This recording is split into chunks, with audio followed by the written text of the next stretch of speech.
Hello? Hi. I unmuted. We're good. Good job. I gotta make sure that's the most important role. Hello everyone and welcome to a very holiday festive I still don't have a Santa hat or anything, sorry about that, but welcome to the 21st. It's the legal drinking age of Q&As. I also don't have a drink other than water. Make sure you drink water. But yeah, my name is Nick, aka Goknak. I'm the project and development lead of Momentumod, here to answer some of your burning questions about the game and the project, and just general, life questions as well. We get all types of questions. It's great. I'm joined. Do like on-stream therapy. Yeah. Wait until the hour and a half mark. We're gonna start diagnosing people. No. I'm joined by Tom. Some of the Momentum team. They're also in chat. Hello, everyone. But yeah, feel free to introduce yourself. We'll get going after that. And yeah. Yeah, hi, I'm me. I do web dev and UI stuff for Momentum. And there's a key. Yeah. All right. And yeah, for those of you who attend live, we drop keys in chat. So feel free to hang out with us when we do these. They're very fun events. All right. So we'll go ahead and get going here. Going into our first question, which is the usual. What has everybody been up to? So yeah, it's been a very interesting past couple of weeks, mainly because we are now following the new version format that was talked about, I think, 2 Q&A streams ago is kind of like the idea. It took us like a month or so to kind of actually fall into it. So yeah, we are now on a kind of Monday or Friday release cycle. If we get enough bug fixes and features and stuff in. The idea, again, behind this being just that number is going up now, so we're on 0.95 as opposed to being on 0.92 forever or something like that again. So I'm really excited about that. That gets everybody's work out as well. Everybody on the dev team's work out to players and, fixing bugs and stuff much sooner, as well as the public perception of progress, right, of Momentum on going up as well, because we are actually progressing in the game and we're using proper versioning techniques now. So very, very happy about that. So in terms of like what's been shipped, right, we did ship in 092 the new BSP format, BSP v25. So you have to use chaos enabled tools. Those are only found on Momentum and in P2C right now. So you have to use RHammer in order to create that. And yeah, we're currently ironing out a lot of the kinks around that. It is a new BSP format, but we did have to update how the BSPs were being loaded, obviously. So there are some kind of like straggled little bits of bugs scattered around like existing maps that we're just trying to squash with our kind of like refactoring work that we've done. Mainly SL, but also just awesome help from Zen and other members on the Chaos Dev team around getting this shipped. Really, really exciting stuff. Maps can be very, very big. So this is a huge thing for the future of Momentum and just movement game modes in general, specifically AHOP, because, and defrag. There's a ton of really, really, really big defrag maps that we're trying to get over. Speaking of defrag, we actually added a couple new members to the team and got them licensed. So Panzer, the creator of Surf Utopia, as well as Bhop Arcane and a couple of other maps you may have heard of, has joined the team and is working on BSP Convert. It is a tool that's going to take the kind of Quake 3 era maps and convert them over to our new BSP format in order for us to just get a direct BSP to BSP conversion of the Quake 3 maps that we want to support for defrag. So defrag maps and defrag players, right, or defrag mappers and defrag players alike can now enjoy Source, hopefully. And then Bird has also joined the licensed team and is also continuing work on Lumper, which is a very important tooling that we actually have a question about. A very important tool that we have that's going to help us with reviewing maps and getting kind of that like process of fixing up maps before we push them out. O10O is going to focus on a ton of just adding maps, fixing up maps, seeing what can be automated, and Lumper is going to be playing a large role in that. So it's really good to get both of these guys into the dev team to check out kind of how the engine works, make their tools work with the engine better, being able to debug when things are crashing, which is huge. So yeah, just awesome stuff all around there. And then in terms of web, I believe, Tom, if you want to talk about web Yeah. and any progress there.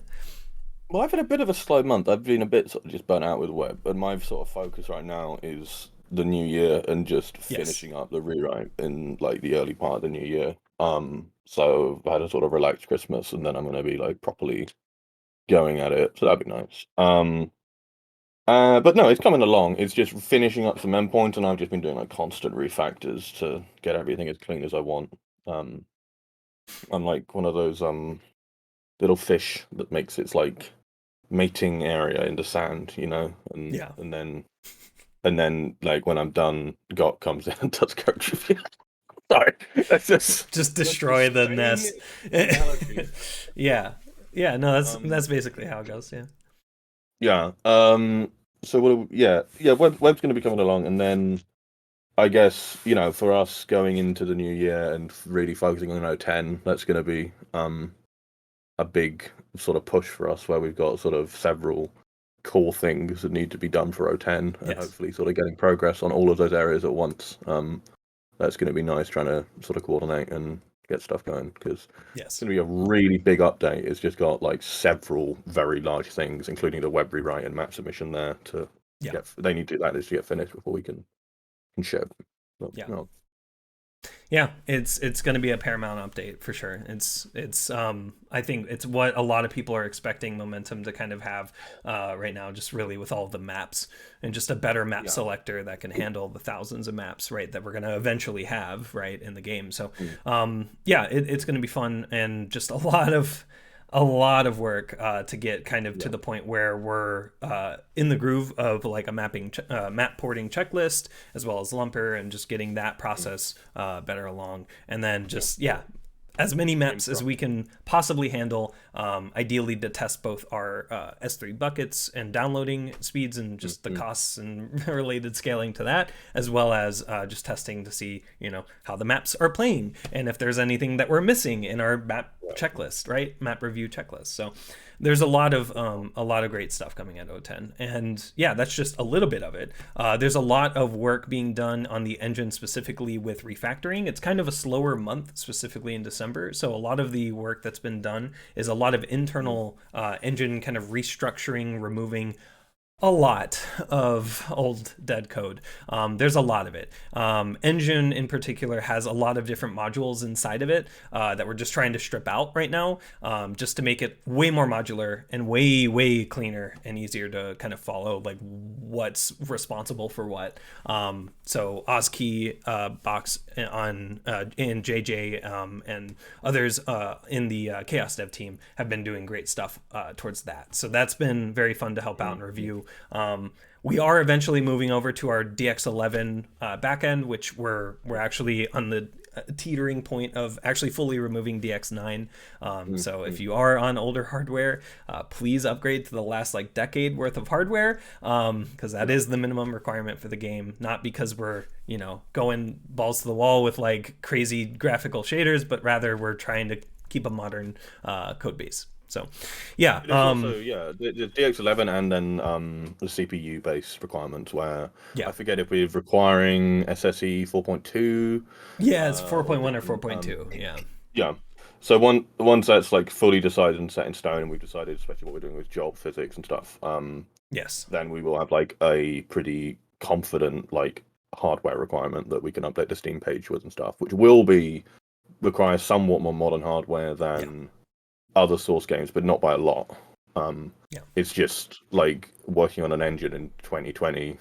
The 2020 is like we want at least DX11, and we want to be able to do stuff in at least SSE 4.1. Right. Yeah. So it's yeah, it'll be interesting to see when that drops, just kind of like how people's PCs are reacting to I guess that. But yeah, we will see how many players it affects. However, we do plan to have these specs fully up to date on the Steam store page. And again, it's a free to play game, so I'm hopefully sure we're we will not get yeah, we'll hopefully we're get not some taking complaints of people saying we'll yeah. get some people say just like I can't play on these specs, which will be unfortunate, and they will unfortunately have to upgrade. Shouldn't be that many people, but Yeah. like I mean, it's something we are going to be doing. Yeah. And then in just general terms of the team and just what we're working on, yeah, we're still trying to get a lot of the animation player model stuff hooked up as well. So that's going to be a lot of effort on Vortex, and I think Slidey was also picking up a bit of that, as well as some graphical fixes. So keep the error reports coming. If you guys have sample maps or maps and like, you know, reproduction steps around how to reproduce your bugs that you're finding, that helps us a ton. Make sure that you're opting into Sentry, because that helps us a ton. We're finding exactly which line of code is causing issues. So yeah, it's a big help there too. So yeah, I think that's good for this question. I'm sorry if I missed anything there. But yeah, well, I guess we can move on to our first official asked question. Do you want to read them? Are you going to read, or should I? I can read. Ark asks, have you considered selling access to the campaign when that is ready? So this is an interesting question, because it's technically, right, like if we make the base game free but made like the campaign a DLC or something that you just like buy once and you have it, that would be really cool, I think, because that would reward the team there. But I think the issues that crop back up is the same that I talked about before in previous Q&A streams, of the aspect of making money directly from the game starts to complicate the development even more so than it already is, right? Because we have to, well, I would have to register as like probably a full-on like corporation, and then I would have to figure out how the money would be split in like in terms of percentages.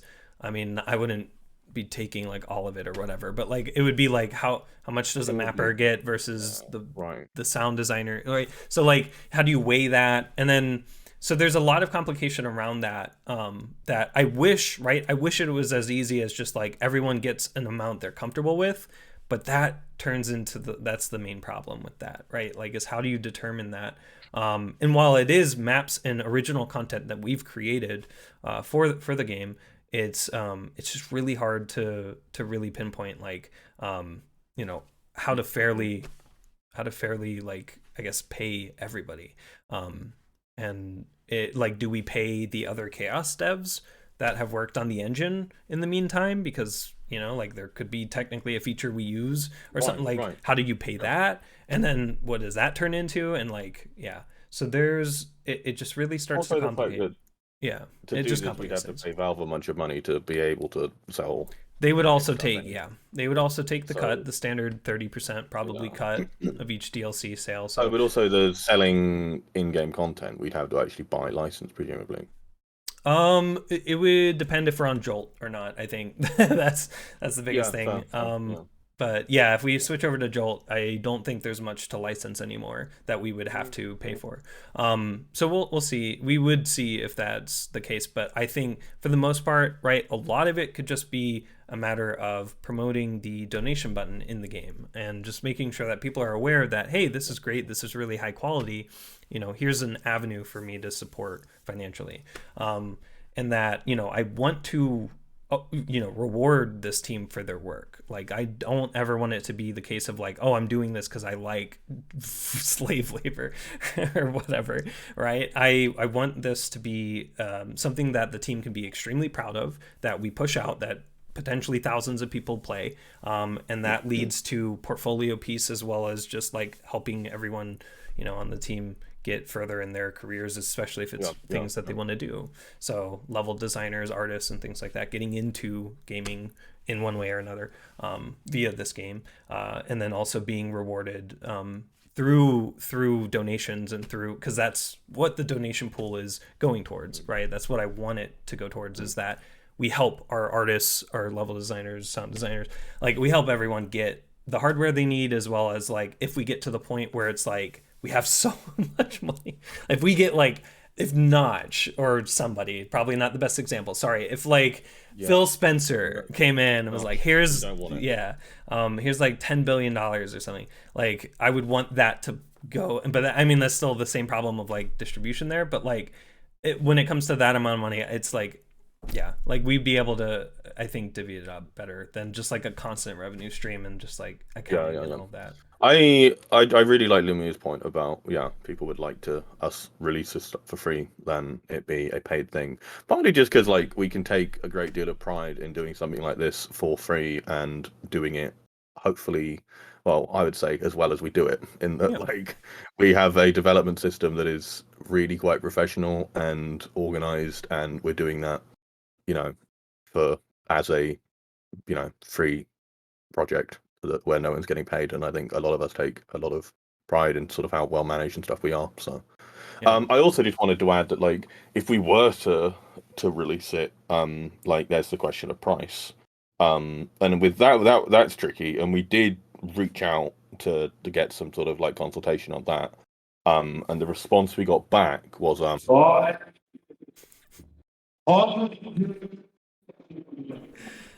which is too much. Which is just way too much. So we can't. I think crisp or whatever you had fucked that up, but that's yeah, I heard $5 and dollar. Oh. But that, I mean, that's about the right price. No loot boxes. We're not allowed to do loot boxes. We can't do any in-game monetization at all. So the only loot boxes you'll ever see in the game are a joke, probably an April Fool's update. Something like that, just adding them for shits and giggles. But also that, yeah. I hate the loot box. Like, yeah, I don't even think loot boxes are in the like public ethos of gaming anymore. Like I think they've fallen out. So it'd be a battle pass, actually. No, I'm just kidding.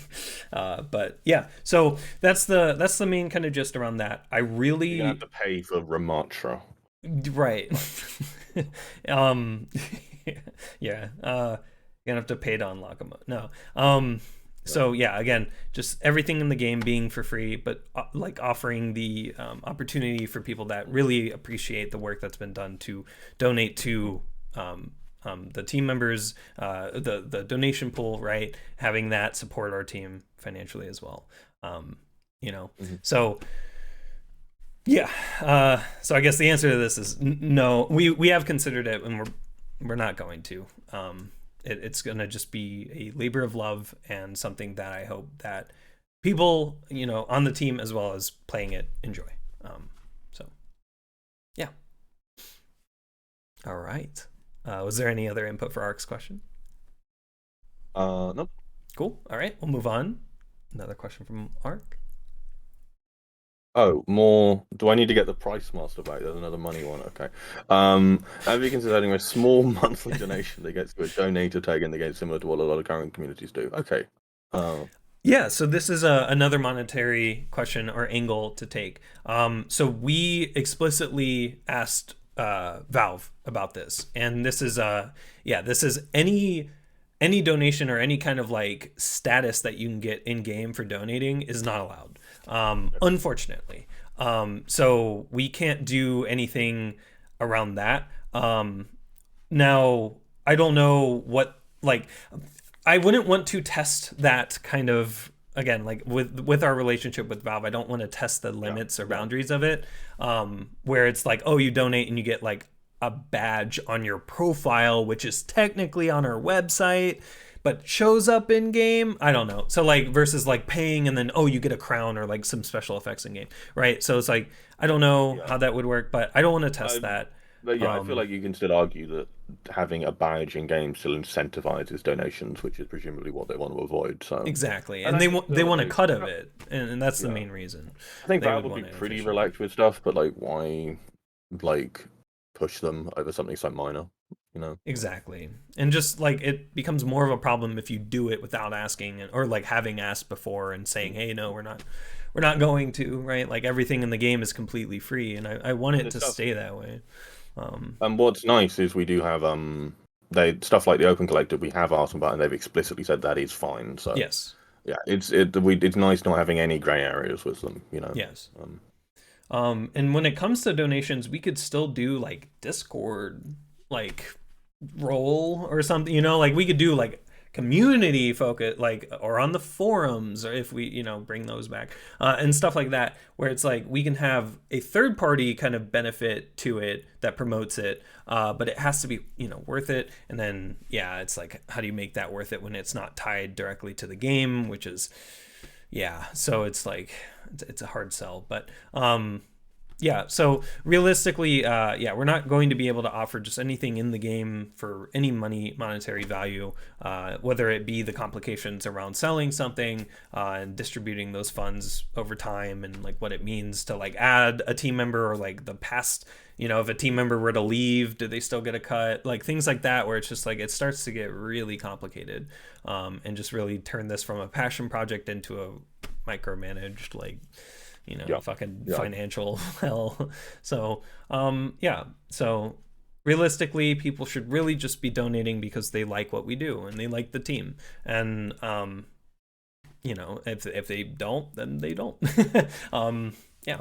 So just kind of keeping it like that. We'll try to look at statuses that we could do in other third-party like platforms, like our Discord server and forums and stuff like that, because that is allowed. That's completely fine, right? Like I know Valve is aware that people pay for servers, right? Like multiplayer servers, like those aren't hosted for free. So, you know, like there's the aspect of paying for like kind of keeping something up, but rather not. Yeah, it's a little different, I think, with that case too. Anyway, because you have to play the, you know, the Valve game in order to, or, you know, see the benefit of that, versus our game, which is like technically third party, and like you aren't paying Valve to play our game, even though we're using their services for stuff. So yeah, so hopefully that answers that. So no, nothing in game, but maybe something external. I'd love to celebrate people that have donated, you know, if they want to be celebrated. So maybe having some sort of system that you can opt into a role or something like that. That'd be cool. But yeah, nothing we can do in game, because that just, yeah, that really tests the limits with Valve, and we've already technically promised that, yeah, we're not really going to do anything like that. So cool. Any other input for Ark's question? No, I completely agree with what you're saying. Cool. All right. Thank you, Ark, for that. We'll move on to the next. Murgle. Hey, Murgle. Will maps be made with pre-1.0 Momentum mod exclusive features be compatible with all future versions of Momentum, e.g. the BSP grid size gets lowered in the future? Yeah, that, I had to include that in there. I don't think the BSP grid size is going to decrease. If it does, then we would increase the BSP version number again, if we ever had to do anything like that. Yeah. But also because we've got the grid size stuff in well before 010, we're gonna have a lot of time to test that before. Yes. We start adding maps sort of somewhat more officially in 010. Yes. So the idea is that yes, maps made pre 1.0 Momentum should be future-proofed, in the sense of just like being able to work in the game, like loadable. When it comes to entities, that's kind of our iffy spot, because we don't have like CVARs and entity names completely ironed out, like rock solid. Some entities might and have already merged into base, so like the base teleport trigger now has all of the momentum teleport trigger stuff in it. Things like that might happen, but it's not in the sense that like we would do that post 1.0, because by the time we hit 1.0, we're gonna know like our naming, you know, the nomenclature for like the entities and stuff like that. So we're not anticipating getting to 1.0 and being like, oh fuck, time for like another big refactor for all of our entity names and stuff. And if we do, it would be backwards compatible. Like we would like have like, you know, an entity that would shim itself to be like just like the new one or something. You know, we would have that level of like foresight, right? We wouldn't just drop it, especially like as we approach 1.0, because that's when we're locking things down more. And again, I mean, people could always like lumper it, or like Yes, find replace in a VMF file. So that's an extremely good point. So even in these old BSPs where there are breaking changes, lumper is that tool that is going to fix it, right? For the so BSP, if you, yeah, and then the VMFs, like VMFs are plain text, so like entity names. Yeah. Be, in some case, probably literally just find replace. Like exactly. Yeah. So yeah. Yeah. I think that's it for this question. Thank you, Murgle. So you should be good mapping, especially around the 0.10.0 boom, as we're adding more and more entities and changing things and like kind of just solidifying Lumper in its place as well. So yeah, we'll move on to the next. Blue Gatorade, man. How close are you to the 1.0 release? We kind of did this last stream. Yeah. Yep. So just reiterating, we do have a roadmap now, kind of a visualized roadmap. It's in our Discord. It's also on our blog. When I posted it in the online too. Yeah, that's a good shout. So we are currently at 0.9.5. We're working towards 0.10.0, which is going to be a giant like kind of mapping boom. 0.11.0 is the replay refactor, so all replays will be wiped. They'll probably also be wiped at 0.10.0. But yeah, the new format will be able to support things like rockets and stuff inside of the replays. 0.12.0 is aiming to kind of be more of the like initial cosmetic system, as well as well, actually, yeah, you can just look at the roadmap. So 0.12, 0.13 is kind of our last expected big update that should be, you know, kind of like a big feature milestone before 1.0. That's just the current plan. There isn't really anything more than just zoning refactor, replay refactor, and just a bit of cosmetic and like learn section stuff, just to really prepare for that 1.0 release. And then, of course, maybe an anti-cheat. That might be good. So that'll be 0.13.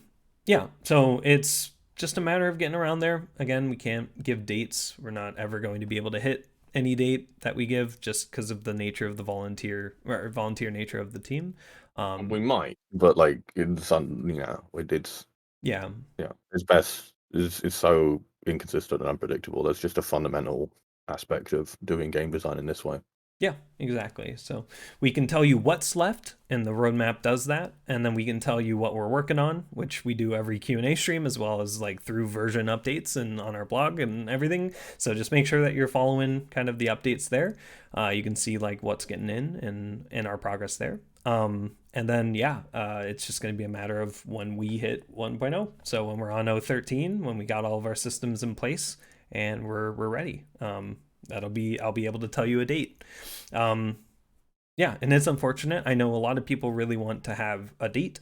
You know, that's a reasonable request to have a date. But you know, I just can't promise that the team will hit it, and that's okay. And that's just part of this, the way that this is set up. And I know that could be frustrating, but hey, we got some open source stuff on that roadmap. If you pay attention, the little circles, right? Some stuff is open source. Yeah, we did the circles. The circles are really good. Yeah. So anything with a little circle, I think, is we need, or half open circle even. We need help there. So and that's about half of the stuff. So yeah. So feel free to help out. You know, put that anger to good use and help us out instead of pinging me and bitching in our Discord. Please don't do that. That doesn't help anything at all. Don't give that idiot.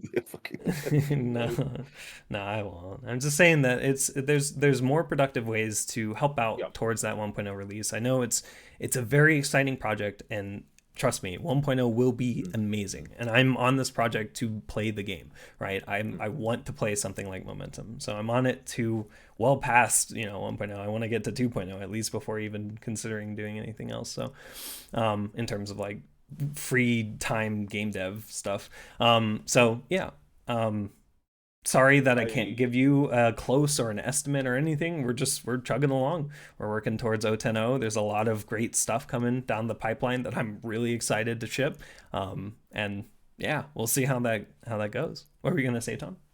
Yeah, I just wanted to add that on the topic of like contributing, that like it's something that we're extremely open to, especially new programmers, and just being friendly with people. And like, yeah, you're basically doing the same stuff that we're doing for free. That being said, one of the benefits you do get from it is a ton of experience and good resume stuff, and lots Jobs of love open source. We have a lot of people on the Momentum team that have gotten that where Momentum's played a very significant role in them getting recruited to game design jobs. Other tech jobs as well, but especially game design. Momentum is genuinely a really, really good project for it. And we always, we really try to ensure that like the work people do on Momentum is not some obscure, pointless unit thing is not tests, gonna. yeah, Right. Yeah. only or something. We're not the kind of like Yeah, leads or whatever that are gonna have new people just doing some boring tasks that means nothing and doesn't get you any meaningful experience. We do care a great deal about if someone, especially a new programmer, comes and starts contributing, that we actually do assign them work that is yeah, like helpful to them. Is something we really care a lot about. The yeah. boss, check out the Discord. Really, we can't answer right now, but maybe we could at the end of stream actually. Yeah, we could add that to an end of stream question. Actually, I'll put that in the Discord chat. Cool. Yeah, yeah. We'll go in detail in a bit. Yeah, but yeah. All right. Thank you, Blue Gatorade Man, for this question. Sorry, we get it pretty much all the time. But yeah, it's good to reiterate. Again, this is completely being done in free time by volunteers, right? So it's impossible to really say an exact date or like estimate or just anything time related. But in terms of work, right, we have our roadmap and we're going to be pointing everybody to that roadmap, being like, hey, there's some stuff we need help on. If you can help us out, help out. Otherwise, hey, whenever this stuff gets done, we'll be at 1.0. So cool. All right, we'll move on. Thank you for that question. FadedFrank, who designed the Momentum logo? This is an easy one, so I'm going to answer it. Yeah. Traz, aka Trazox, aka Alexandra. Yep. Alexandre, I don't know. Who is a graphic designer and sort of media person, who I think is sort of in part got on jobs through Momentum stuff as well. And he designed like this background image you're seeing here, a lot of color schemes, stuff like that, a lot of other icons in the game. Chaz is sort of our go-to person for the sort of core sort of stylistic stuff. So a great deal of the game's UI, for instance, is based on mock-ups that Chaz did, and then we implemented. And there's some changes between mock-ups and implementation, but like so much of that is like fundamentally from stuff Chaz did. So yeah. Yep. I believe Isabella designed the original circle chevron one. That was the one before the current iteration. But yeah, it was, it's the current iteration. It was kind of part of the branding refresh, where we needed kind of more of a cohesive brand than just an off-brand like Converse logo sort of thing. But that's what Chaz has been so grateful, Yes. and it's having someone with like actual professional design experience really helps, because Chaz has done. I'll put it in chat. Our whole like branding guide. So this gives us like a very consistent sort of set of like core like identity. It's important. It's important to have branding. It's so important, and having font stuff, color stuff, icons, everything, having that all set in stone is so nice. So. And extends over to user interface too, right? Like going in game and like what we use it it's something you use in UI, in web. We reuse icons all over the place. Website, we use Roboto for our font, which is really helpful, because then you get all of like that works very well with material design icons, which we use a lot. Oh yeah. So Traz sort of was the core person in sort of really establishing the sort of like identity of Momentum sort of branding and iconography. So we're infinitely grateful to Traz for the work he's done. Yep. Yeah. There's your answer. Yeah, there's your answer, Faded. Thank you for that question. Shouts to Traz. Paddy asks, can you elaborate on the animation process? How are character animations done now, and what are plans for future development through 2.0? It's a good question. Great question. All right, so the animation process is typically done, I think, through something like Blender. It's something that can export into an SMD or DMX file. The SMD or DMX file is then used inside of a QC file by reference and then compiled into the .mdl. The .mdl is then actually used inside of the game. Typically, right, for character animations, it's just a matter of the game exposing animation events as well as using that model that is created in order for it to actually show up and be used in game. When it comes to like actually how it's like done, I don't have the best answer for that. That's more of a Vortex question actually on our team. I'm sure they could probably ping you or give a bit of insight onto that. I wish they were, in chat or around so that they could answer it right now. However, it is more of an artistic, like process there that I just am unfamiliar with, that I would love to get familiar with technically, just so I can understand like if there's any pain points with, because again, making, going through Blender to export into some arbitrary thing to then use a like third-party tool to then export into another arbitrary, final MDL. It's like, can we simplify that at all? And there's tools done by Buongiorno that help with kind of that exporting as well, to get it, and I think also source Blender tools or something, SBT or something, that helps with that as well. I mentioned Blender, but I know there's other programs like Maya, like there's other kind of like animation suites that people have used. I just don't know the process for those either. But yeah, it's we all fucking love Blender on this project. Like, yeah, Blender's fucking so cool. fantastic. We adore them. Yes. They're going to be in one of like our shout outs for like Made With. Yes. Where we put all the stuff, all the companies that gave us like free stuff that we use all the time, and then Blender has to go there because it's probably the most like impressive open source, like user facing, like single Modeling, program out there. yeah. Like, I mean, not just modeling. I think but everything about Blender 3D. and their management and everything, I could sing praises about Blender for so long. They are just a remarkably good team of devs and contributors. I just want to say with anims, like I feel like I know aspects of pretty much every area of the source engine, or a lot of just sort of general sort of game design stuff, sort of cross engine. But animation, I know the least about, and I think that's probably the case for a lot of us devs. That like animation's just weird, and I've like never looked at it really. So we've got Slidey, who understands a good amount of it from the code side as a programmer, and then Vortex, who is incredibly knowledgeable about the source engine specifically, but also just in terms of general sort of game design when it comes to modeling, shading, lighting, stuff like that. Vortex is, I think a lot of the reason stuff's just been quite slow. It's just people have had a lot on. Like Vortex has been, lots of stuff in his life that he's been doing. But we'll get there eventually. Yeah, it's amazing to have Vortex on the team. Somebody like Vortex. And again, if there are people that know animation and know source engine animation in particular, we really, if there's sort of one new dev that would be most useful for us at the moment, it would potentially maybe either concept artist or animator would be like they're so useful. Yeah, I'd say. So, yeah. Maybe, but yeah, someone with animation experience would be amazing to have. But yeah, the plans for future development through 2.0, I assume in terms of animation is like by itself it actually seems very vague, but in terms of animation and getting the character animations and everything in, ideally, right, like the campaign's going to have quite a bit of like custom things in it, so I'm sure there's going to be a lot of work for that. But when it comes to like like future development, I mean it's going to be focused on extensively, because it's the campaign becomes our focus after 1.0.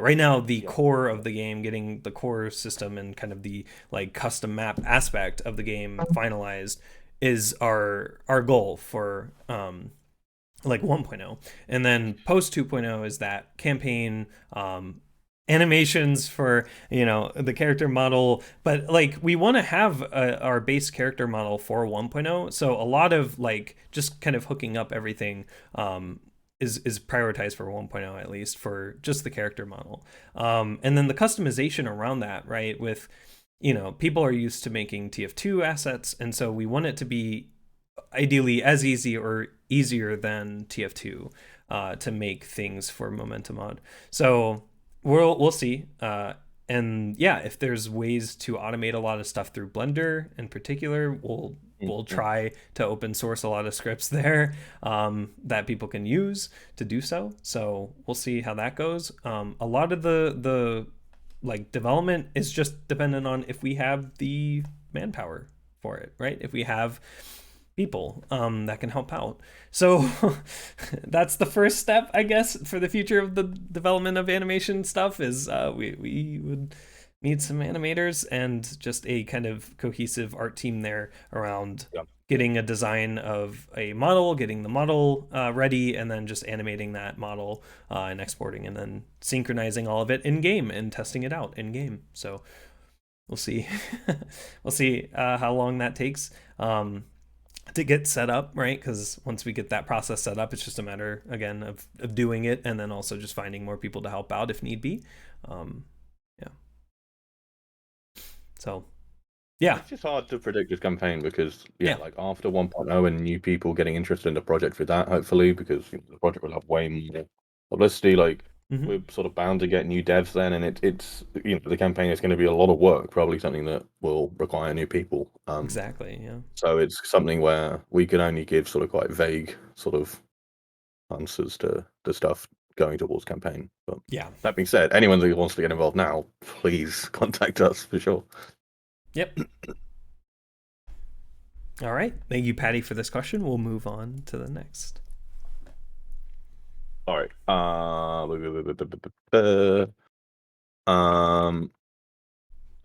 Beninho. I can Beninho? I Yeah, think Beninho. Beninho. I think. Yeah. What Sorry game for mode do you butchering. guys like the least? I like that question. I have an answer. Will I go first? Yeah, go first. Yeah. For me, it's Rocket Jump. Oh. Because I use a fairly low sense mouse. And of all those mouse sensitivity. And I don't like doing a sort of, and I rocket jump using like center fire, so you're doing like almost a 180 all the time to do jumps, and it's sort of quite a lot of flicking and stuff. And I don't know, I find like doing like trying to time syncs, like looking up and trying to doing like that sort of fast vertical look and then down again to look at where your rockets are and to then sync jump off that. I don't particularly like. I find like skips or whatever they're called a bit sort of meh. And I just for me it's just not a particularly fun mode. I don't hate it. I just find that there is so much to like about all the other modes. So I've not really played Climb very much. Hey Chaz. Hey, Jazz. So I would have to say I think Rocket Jump out of all of them is my least favorite. That being said, it's a fun mode to watch people do. Seeing like good rocket jumpers is really impressive. Apart from Yeah. Wall Pogo, obviously. Wall Pogo is a load of shite. But yeah, I mean, but honestly, all the modes we've got I think are fantastic. There's so much to like about every one of them, and like I can name specific things I like about each one. Um, I guess mine's gonna be KZ because it just tries to encompass literally every other mode. Yeah, it's the biggest headache for us. Yeah, It's the biggest headache. I'll say that like I played it a little bit, right? Like I used to play XC all the time, so it was just climbing, like literally climbing a map, without any checkpoints, like a true gamer. um, yeah, I don't know. I don't really. Again, we're adding all of these modes because we inherently like them. So I guess any of the modes that we haven't added, the multiplayer modes, surf combat sucks ass. No, I'm just kidding.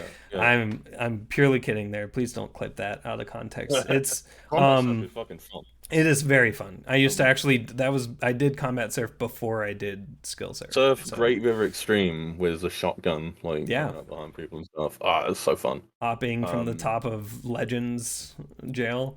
Yeah.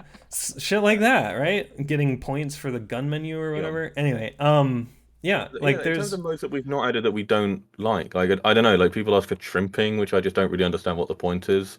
There's loads of like joke modes that we talk about, like Girati jumping, which is really fun. Right. But I assume this meant like modes in the game, right? Like modes that yeah. are actually supported. So I would say that KZ just in the sense of like it's a lot that we have to support and like kind of overlaps with two existing modes, and it's like okay, that's annoying, but we'll deal. Many people happy with KZ is going to be really hard. That's also the case. Yeah. And maybe I don't know if we're going to end up having to do like 3 different versions because we just can't make everyone happy. I really hope not. No, I think we'll stick to our guns and just do an original mode that works for SKZ based and works on. But I think what will probably happen will be the influx of CS:GO players when Momentum releases and them asking for specifically Go KZ, which hopefully we can convince them is the better versions, but it's just going to be tricky. Yeah. But... Yeah. I like every mode that we're adding, obviously. Right, Otherwise, we wouldn't be adding it. So it's like any form of like high skill based movement, like even, as long as it's not got a ton of jank, yeah, tends to be really fun. There's also just you could probably make a bunch of game modes just with fairly random movement mechanics, and then they end up being fun. That just seems to be the thing with FPS movement, that like you can kind of get good at whatever as long as it has like a certain amount of like, I don't know. The fact that say a hop like actually has so much skill to it is when it's completely based off of a glitch is just remarkable to me.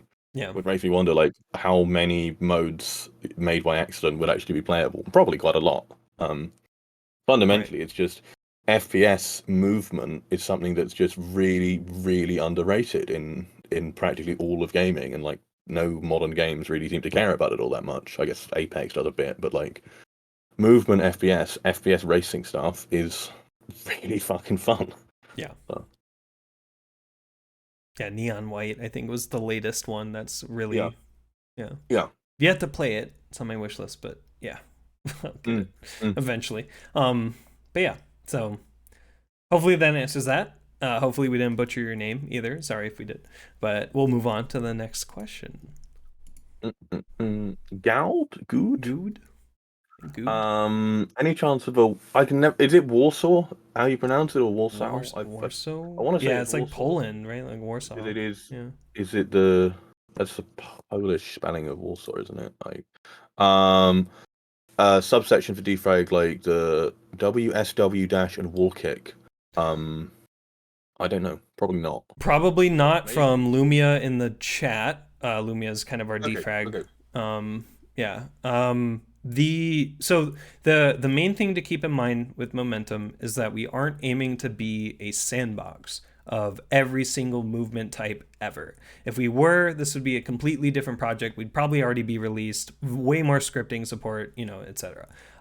Because we're trying to centralize modes as well as competition, we can't add literally everything. If we do, then competition starts to fragment, and people tend to gravitate towards what's just the most popular because that has the most competition.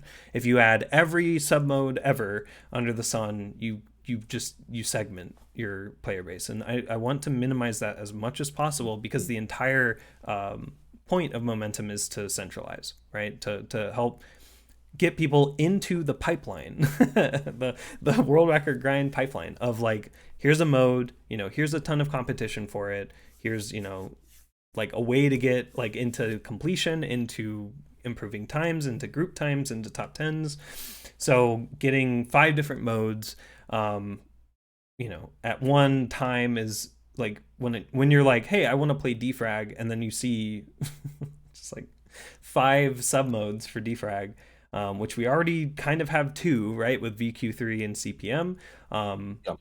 We don't want to fragment that too much. Now adding it as movement mechanics, right, to existing mode, like adding a wall kick into CPM might be cool, like having something like that. Keep in mind that we're also going to have parkour, which is going to kind of have those wall jumps and wall kicks and stuff. So we don't want to cannibalize other modes. It's the same problem that KZ also faces with the KZ Surf and KZ B-Hop maps, which are just literally B-Hop maps and KZ settings and stuff. Oh, okay, I shouldn't say that as generalizing, but you know what I mean, where it's like you don't want to have a mode cannibalize another one through its maps. You want to kind of have that separation there in terms of like you're segmenting your player base, but into game modes, where the idea is to be good at all of the game modes, and you don't want to have too many sub modes to where it's just the choice is overwhelming and your competition stagnates. And you just don't have a sensible way of doing leaderboards, and everything exactly so messy. It just it'd work, it'd just be more empty, or like you'd have the 5% of people that play Warsaw mode over like the 90% that play CPM and VQ, so it's like, do we cater to that? Now that isn't a no forever, because who knows, right? Down the line, if people are like, I'm bored of the 3 defrag modes we have, could we add Warsaw, sub mode or something, we could look into it then. But I think for 1.0 and even up to 2.0, we're going to try to stick to kind of just centralizing a lot of the modes into as like little sub modes that we can. We will have sub modes, so just kind of reclarifying there, we want to have things like Beggar's Bazooka, things like that add this, like it's using the concept of the mode like rocket jump, but then adding such an alternate way to like play it. Beggars being some specific launcher that shoots, I think, multiple. You can charge up your shots, or is that airstrike? Yeah. Beggars is very, very different. Yeah, it's very different way to play, but it's still rocket jumping, if that makes sense. So like with defrag, it's like, oh, like you'd still have like defrag movement, but Warsaw-esque mode is like wall kicking and stuff. So like, yeah, we want to see how the other modes flourish, how defrag itself flourishes. Maybe could do a Warsaw subsection sub mode kind of thing, but it's not important right now, because the most important thing is getting CPM and VQ3, the most popular defrag modes, done and in the game, and like see how people like it, and then start to look from there. So it's not the biggest priority right now, and it isn't a hard no, but it's a no for right now. Yeah. So any chance? Yeah, there could be a chance down the line, but not right now. Like, not anytime soon. And when it comes to like 2.0 game mode mixing stuff, then we can be more exactly to that. But also but it gets that's so far away that it's still kind of hard to say. Like it's So I'm asking two questions at once. Hopefully that answers that GOUD. Or GOUD. Sorry for butchering names. But yeah, hopefully that answers. We'll move on to the next. NotEagle asks, will Momentum support chat commands like SM plugins, source mod plugins like exclamation mark R, save lock, SM telly? One thing I've got to say straight away, use the slash, not the exclamation mark, so people don't see it. No one wants to see you restarting a map in chat. The slash doesn't get broadcast to every other players. Come on. Yeah.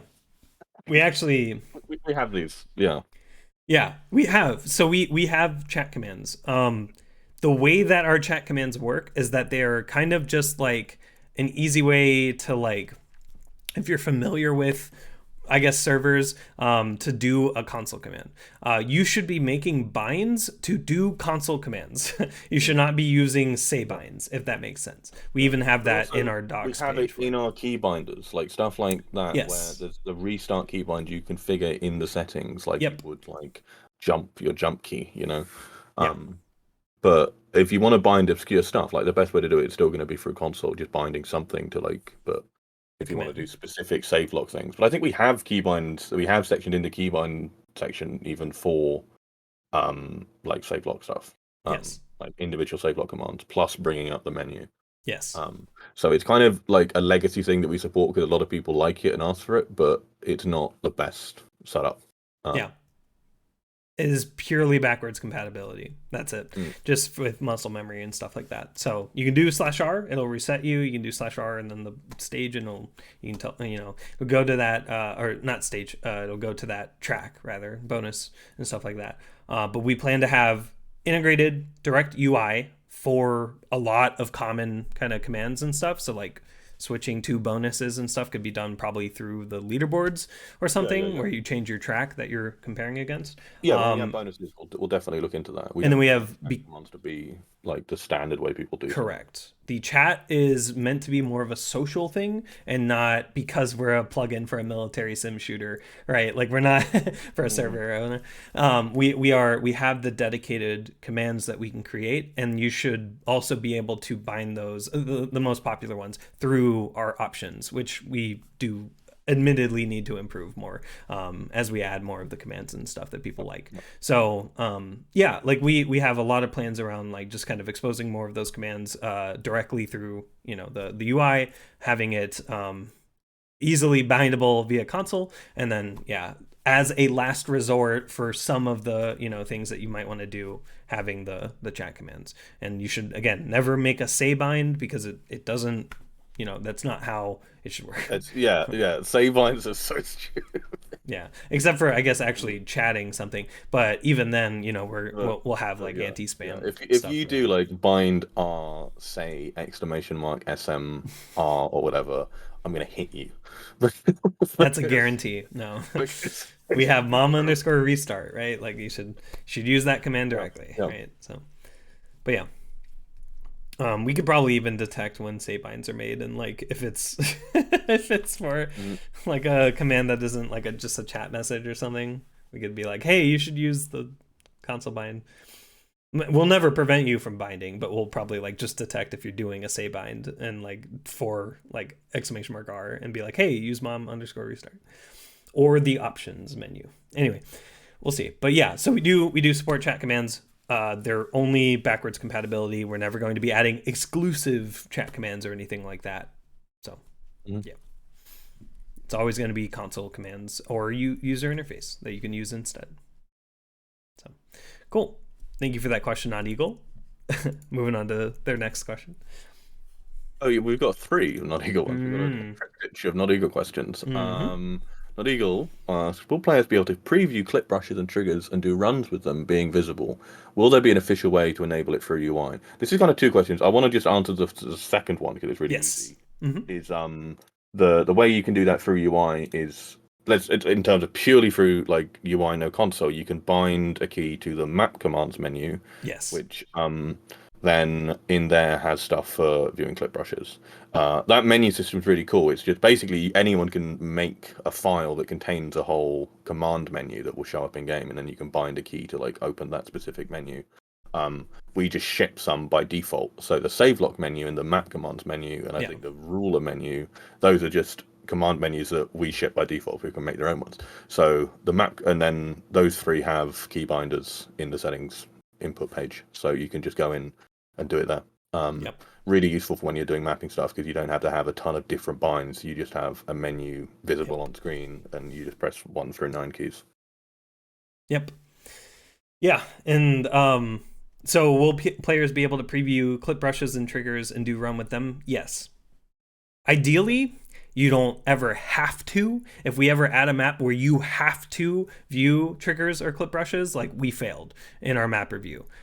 You should never ever be like, what the fuck is this map? Why can't I walk forward here? Like that's just terrible like map design that we should be catching or fixing in some way, right? We don't want to do lasers, if that makes sense, in the sense of like marking where a clip brush or skybox like brush is, but we do want to make sure that maps are very clear where like things are. So yeah.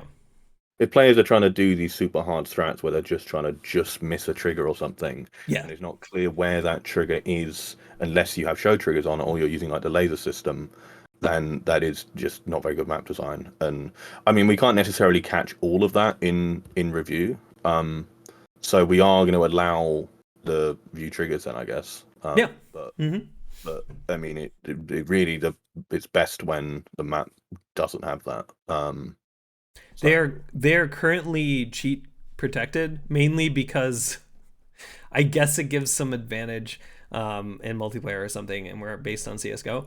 There's a lot of things like that. There's also Portal 2, P2CE, and like the speedrunning aspect of that. Like I don't know if we need to separate out. We'll figure out a system that lets us kind of determine convar flags and stuff in the future per game, but either FDefs or just kind of some runtime compiler time system. I don't know. We'll figure it out. But C++ is getting powerful, so we'll see. So like we'll be editing those commands to be not cheat protected, just because it's like, again, if you ever have to do it, we failed as like a team adding maps to the game. But if you are just trying to like see like the best route or anything like that, we never want to prevent you from seeing like clip brushes or triggers there. Right? Because doing a hard route, right, you have to execute. Now, again, that's where I draw the line mainly as a speedrunner, is just the execution of like a route is the most important thing that demonstrates skill. Right? Like I used to do segments and stuff where clip brushes and triggers were always visible because I had to see where exactly my little 5 to 10 second Half-Life 2 segment was going, where I'm going in the segment. So it's required. And then when you render it, when we rendered it out, it obviously wasn't visible. So it just feels like I knew where everything was. So right, I'm not really against having that visibility into the map geometry or any obstacles there, but doing that actual route is where it's like, yeah, we don't want you to cheat because that's where cheating, that's where you draw the line at cheating, right?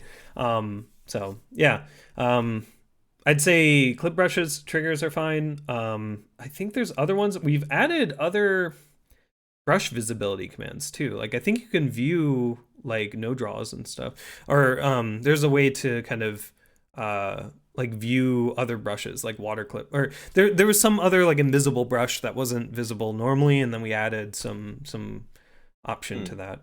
It was tracked in our thing. I forget what it is right now, but yeah, we're very open to like if there's a visibility kind of perk thing that we can do for these older maps or for just kind of like people that are grinding out routes. Makes sense, right? Like you should be able to kind of see what's possible, including during your run. I guess I would assume, right? Like if you know the route, it's just a matter of like checking to see if you're gonna hit a trigger or something, right?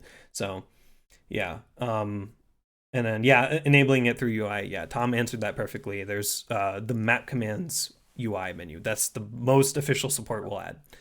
They're just super underrated. Those command menus. They're really Yeah. cool. Super powerful. Grenade clip. Yeah, grenade clip. I think, or block bullets. Yeah, I think it was block bullets actually. Yeah, like yeah. Okay. Sorry. Thank you, Bray.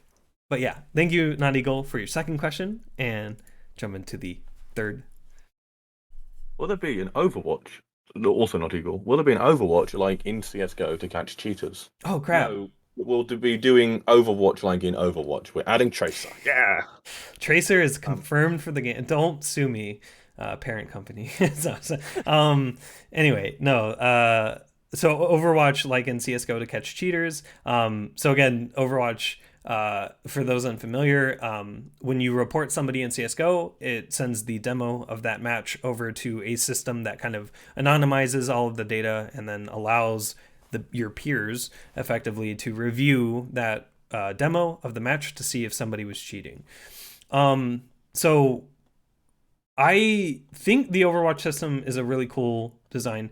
I don't think it's going to be effective in this instance because it's hard to tell when somebody's cheating, especially if they make it look more realistic. So obviously, blatant things will be automatically detected.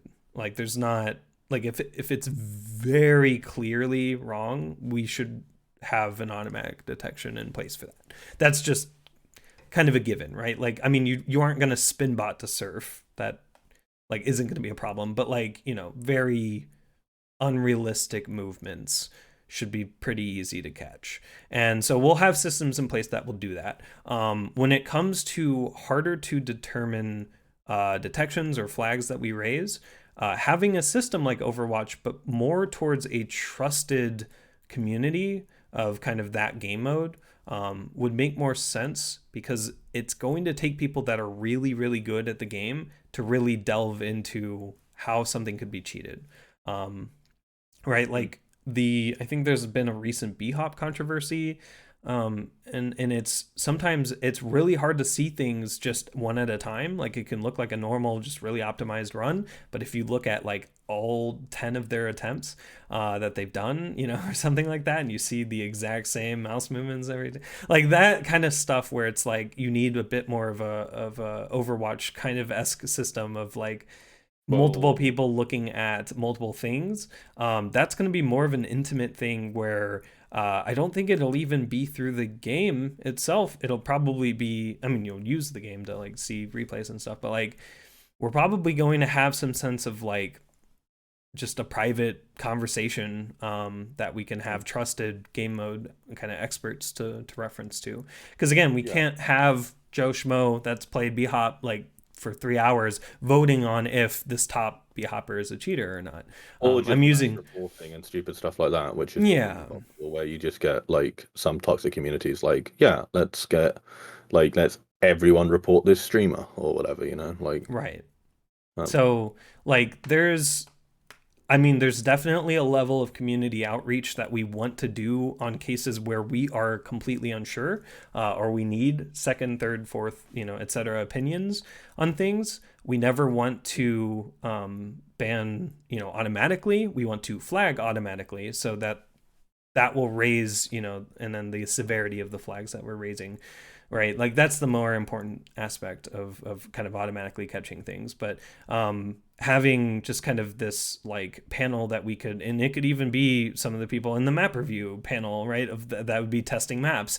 People that really know their mode, that are really good and could find things like, oh yeah, that's abnormal, right? Like let's look at that more, or just look at other things more for this person. So yeah, there's I don't think the Overwatch system as it is in CSGO, sorry for mistyping this question, I forgot an N, but yeah, like in CSGO, I think that like exact system will not work, but a kind of more intimate, like the anti-cheat team reaches out to maybe very specific people to help get more opinions on things that have been submitted, and just like things that have been flagged, and like just the data collected there.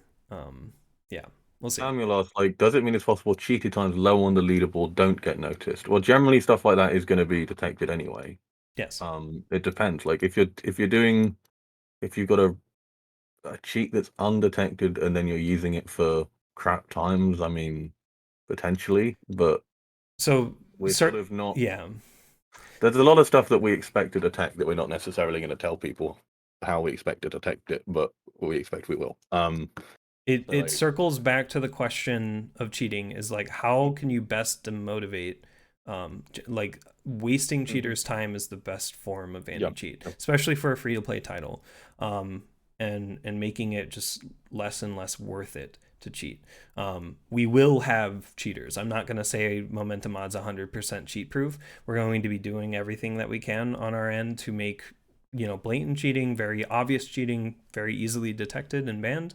But when it comes to people getting an optimizer and then setting not even a group time, we will try our best to still detect that, in the sense of like, you're submitting the run and we'll have our things there, but like there's a level of like, okay, you're cheating at that point to just probably complete the map, because right, like there's no, like at some point there's no real reward, right? The motivation for cheating in that instance is really just to complete the map, because you're not really getting that much rank XP.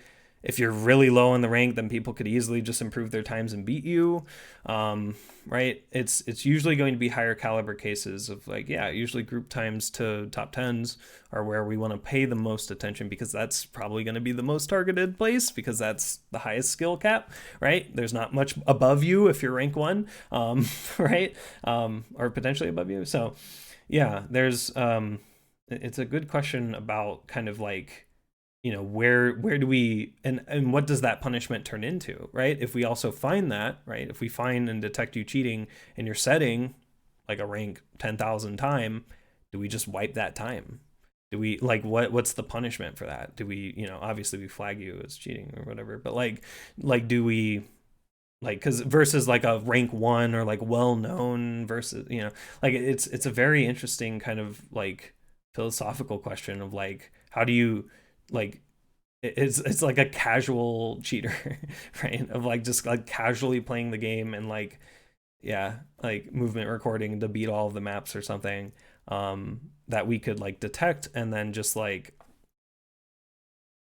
remove all of the cosmetic XP they gained or something, where it's like you just kind of like slowly like demotivate them with like, what did you get out of it, and then what could we do in response to that to just not make it worth it, right? To not make it like, so it's like, do we because we could XP ban people too. We could just be like, what the fuck are you doing? Stop.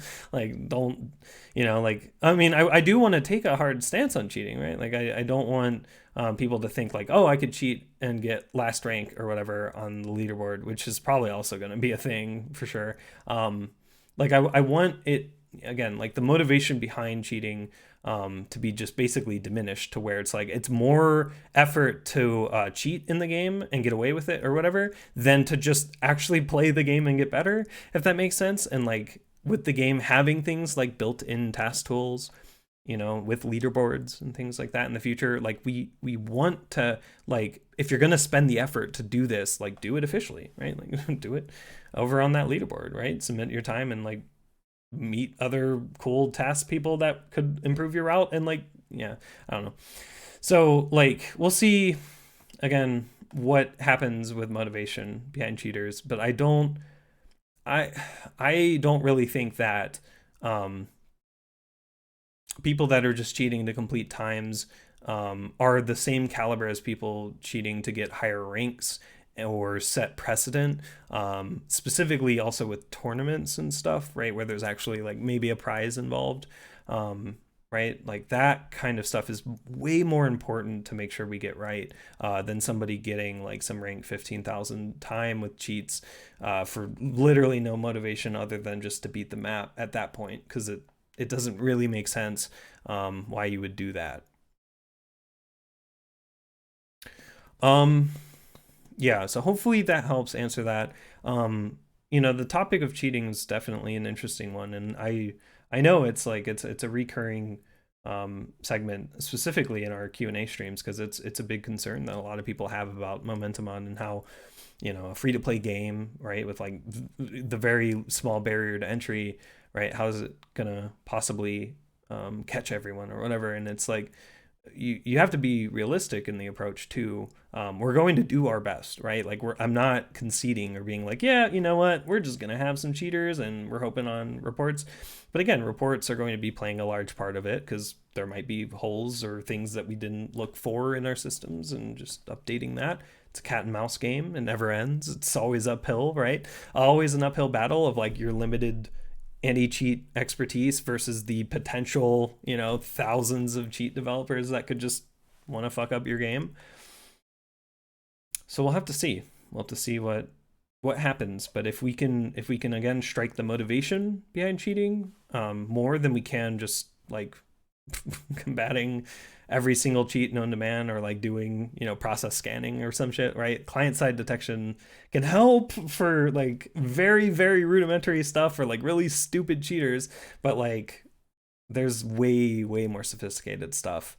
And right, like you've probably all seen the like AI assisted like vision learning like bot that can just move your mouse, right? And like you don't even, it's not even on your computer, it's literally running to a display, and like the external display is what's detecting it. It's nuts. It's nuts. And it's like, yeah, we have to make sure that we're attacking cheating in the right way. So, but it'll be interesting. Yeah.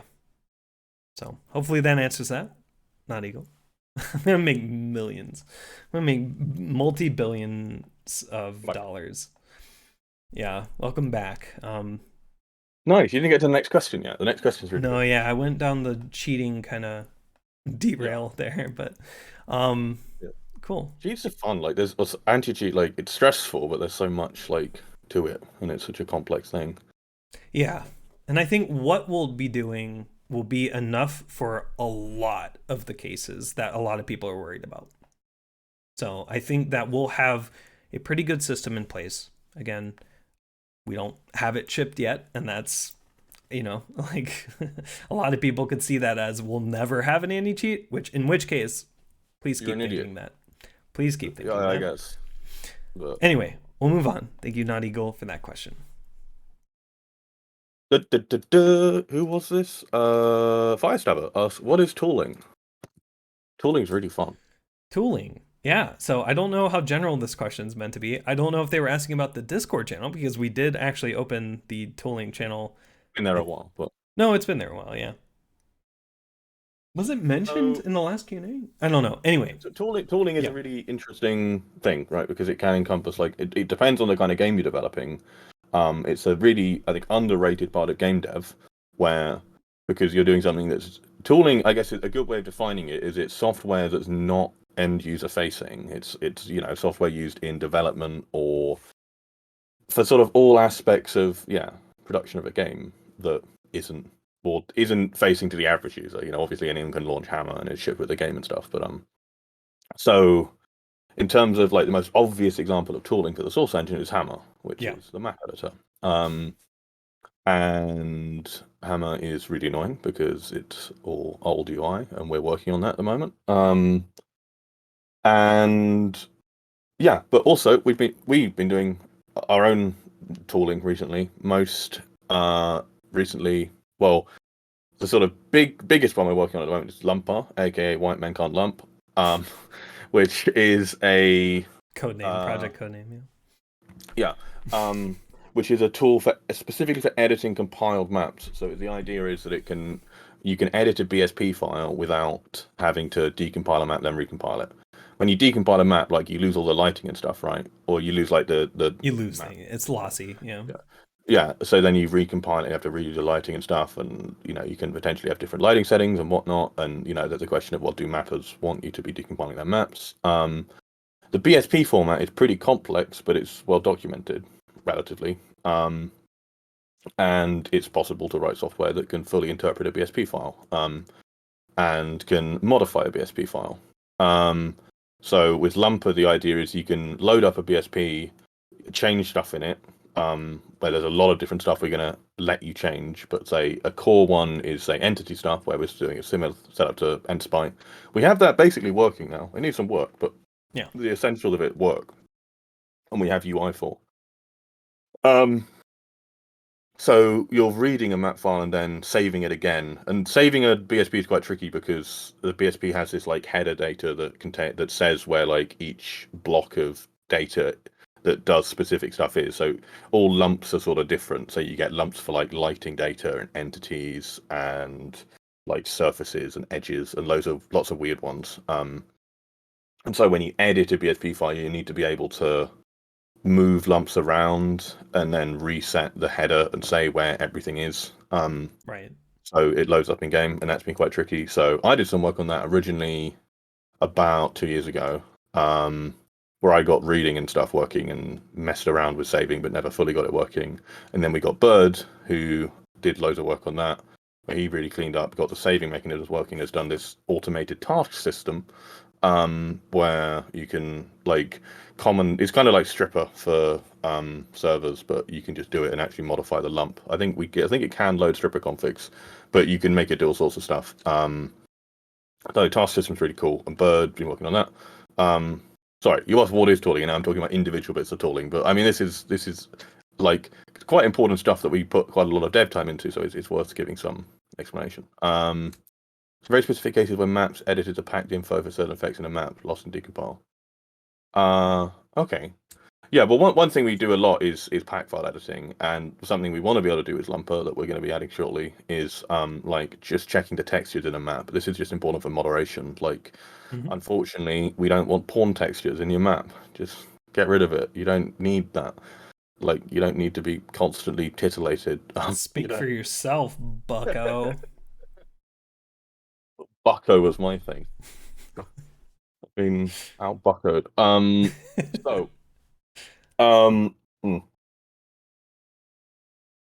So yeah, checking it's some weird stuff that like we probably don't need to change, but we prefer to. Like some really just idiot people. I won't name names, but we know one of them. Will just put like slurs in their like entity names, stuff like that. So I guess we'll probably skim through that and check for stuff in maps. It doesn't really matter because the user's not going to see the actual name of an entity, but like, we'd rather not have it. It's just like, I don't know. That's just depressing. I hate working on that stuff because it's like, you have to like find yourself just wondering why people do that.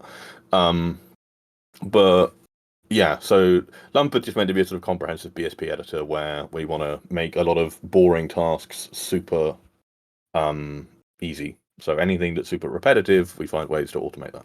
Yeah. Then the other big map thing that's been working on is Panzer, maker of Surf Utopia. And okay, every time someone says something about Panzer, they like that's the intro.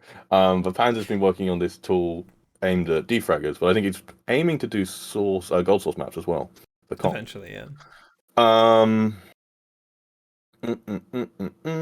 So the idea there is to take a Quake 3 map and going through BSP and actually modify that BSP to work with source, which is fascinating that you can do but it's just due to how heavily based on the Quake engine that shut up, Tress.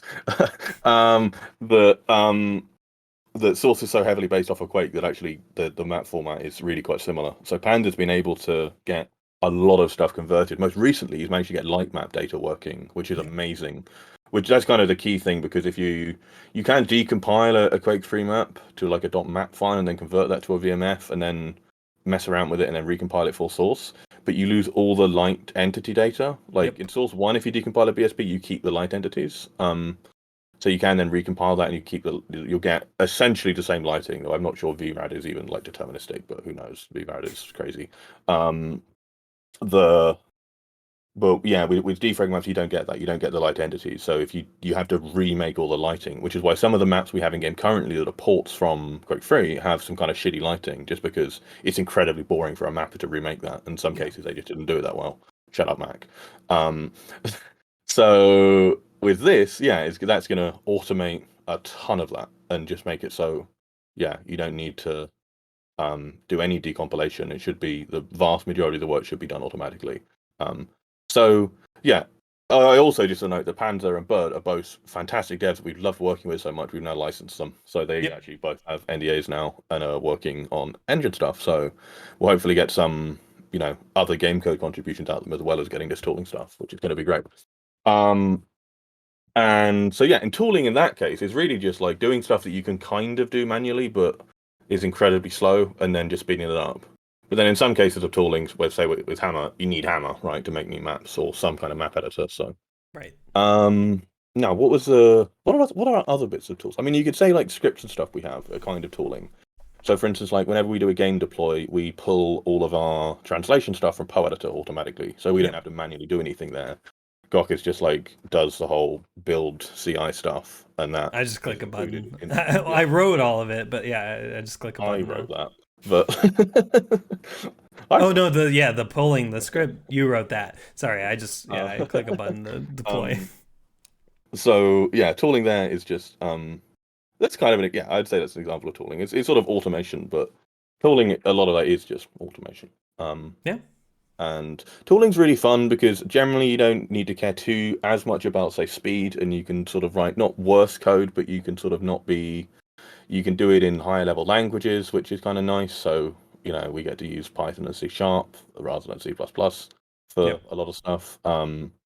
Meaning that like making UI, we get to use C# with Avalonia, which is far nicer than doing C++ with Qt. I mean, come on. Maybe QML will improve stuff, but so I've kind of prattled on there, but that's tooling. It's something we've been doing way more lately, and I've become more, I like it more and more. Like tooling's really fucking fun. It's just really important. Tooling can make or break your dev, right? Like it can, because again, if we didn't have visuals, right? You think about even just IDEs, like writing code, the software that makes software, right? It's crazy. Like, and now with like, for example, CMake, right? CMake, the tooling of just like compiling like the source engine, right? It used to be on this proprietary Valve like generator thing that was just, obviously we didn't have any support for it because we're not Valve, or the people that wrote it at Valve probably left. So we switched over to CMake, which is this tooling that would generate these projects cross-platform. So people on Linux and Windows use the exact same CMake, right, to generate their own project files. And now we can compile, and now we can support VS Code. We can support CLion. We could there's so much like things that open just because we changed tooling. We changed like how we generate projects, and now so there's it stems, but like the most user-facing tooling is going to be kind of the more creative side of mapping, right? Hammer, VBSP, VViz, VRAD, right? Getting your BSP into the game. There's modeling programs and tooling there with like using Blender, but then using Buongiorno's source ops or anything to get that model into the game. And there's workflows that can be improved because the tooling, if it's poorly written or from an era where a megabyte was like half your hard drive. Like, yeah, it's obviously going to suck to like have to deal with like all these workarounds, but having like better tooling can just lead to just better productivity. And we've seen, you know, like obviously the tooling that Bird and Panzer are doing combined with the tooling that we've done internally, as well as the tooling we use internally or just to dev or to make things. It's very, very important. So Yeah, source swaps is a really good shout because that's kind of tooling. It's almost like sort of glue programming, which is where you're sort of stitching bits of programming stuff together, which is a kind of a sort of niche area of programming that's still really, really important. And so something like source swaps allows, whilst there are some other Blender to source plugins, source swaps is by far the best. And that means that you can get making Blender like nice to work with the source engine is so nice because you just you get to really you get to take advantage of a more modern tool chain and also automate really tedious shit. So yeah. Oh, whoops. Okay, sorry, didn't mean to scroll that. But yeah, so I don't know if that answers your question, Firestabber. Hopefully that's along the lines. One thing, just to add finally, one of the other nice things about tooling is it's generally open source. And people can contribute there. Especially if you're a C# programmer. Working on Lumper or BSP converter. I think Lumper's probably more. Maybe BSP converter is sort of a bit of Panda's baby. I don't know how open he is to contributions. I don't know. You have to ask him. But Lumper, you'd have to sync up with him. Lumper. Like if someone has experience and wants to get involved, just give us a shout, and we can literally just assign you something to work on really easily. And yeah, it's just a really nice workflow there. Plus, any web related tooling stuff like that people want to do. Definitely give us a shout. So yeah, we'll move on. Thank you for that question, Firestabber. Cactapopalos, I think that's right. I've signed up for the pre-release for, this is fun, almost 6 months ago now and still haven't got in. Am I really unlucky or is it a bug? No, we're doing drop rates really slow at the moment and we're doing, what is it, like 350 a week and we have about 15k signed up. It's deliberately slow. I'm sorry if that's frustrating, but we are doing playtests because we want to actually playtest the game. And right now, we don't gain a ton from playtesters, and having a sort of slow trickle is kind of useful, but we don't tend to get particularly high numbers of regular players anyway. So it's kind of like if we let everyone in now, we get a bunch of people all reporting the same bugs at once and then potentially just disappearing for a bit. We will be upping the drop rate and dropping a lot for 010. And that will be a time where playtesting is actually a lot more useful because 010 will care about bugs in maps and zoning. Whilst right now, we really don't. Like, if a zone is broken, we couldn't care less. It's going to be rezoned in the future. Maybe there's some weird stuff with valves, like timing on stuff. We have been making some changes to how we do the drop rate recently, which should get rid of quite a lot of that. There's really not that much we can do. But ultimately, like, whether you get in now or in 6 months from now, like if you get in later, you're going to be playing a more enjoyable game and get more from it. And ultimately, like we can see the Steam player numbers. Like most people don't play the game that much right now. There aren't that many maps, and the game's not finished. So you'll probably have your, like 100 hours or so of gameplay, or 40, 50 hours of gameplay, then realizing the game's not done and stopping. If that happens now or in 6 months, like it's not that big a difference, right? Like the main thing is when the game actually releases and we get a game that is incredibly replayable and people will think thousands and thousands of hours into. So yeah, that's the end goal. I mean, it's we're kind of drip feeding people into the playtest to get feedback over time. It's just so that we ensure that we're getting feedback over time as we're doing more and more releases. Again, a lot of people that get in see that it's unfinished, don't play, don't give us feedback, versus like if we just kind of delay it over time. We do have a lot of people signing up because it's absolutely free to. You just click a button on Steam. It's the easiest thing to do. So we have a lot of people that have heard about the game and have done it. So that's awesome as well. But yeah, it is just a matter of random number generation, right? We do 350 a week, and yeah, it's just a matter of being patient and right, getting into the game. If there's a need to get into the game, as in you're a mapper, we absolutely support mappers, right? Like because you know, Momentum is right now is a very good mapping tool for testing maps that are upcoming or anything like that. Obviously we want to support the mapping community as much as possible, so you know, keys are really more prioritized to that. Obviously contributions to the project, so translations, anything towards any of our open source tooling, right? Being just generally nice and helpful around like the Discord and stuff, that gets you a key as well. Like that, we want that, right? Like we don't want just people popping in and begging for a key. Localization. Localization gives people so many keys. Like I've given out like at least 10 in the last week or so, just to people, like all the Bulgarian localizers that suddenly like popped up. Like they all got keys super fast because they fully translated Bulgarian for us, which is incredible. Contributors, like honestly, like as soon as I start getting like a decent amount of like effort put into web design stuff, like I'll give someone a key. Someone the other day was saying how he wanted to help out with Pano. If you want to do that, I'll drop him a key next time we talk, probably. Like, just so they can work on that. Like, it's really like it's not that big a deal. Keys for us. Like, I appreciate that some people are frustrated by it, but like the really like people that really want a key, like just The point is, if you want to just play the game, that's what 1.0 is aiming to be. Like we really want feedback right now, and that's why it's so slow, and that's why it's not a lot, right? That's why it's not open. That's why it's not a, you know, open playtest or whatever. We really want feedback. Like that's why we're giving it to mappers so they can test out the new things or just use the game to test their maps and find things.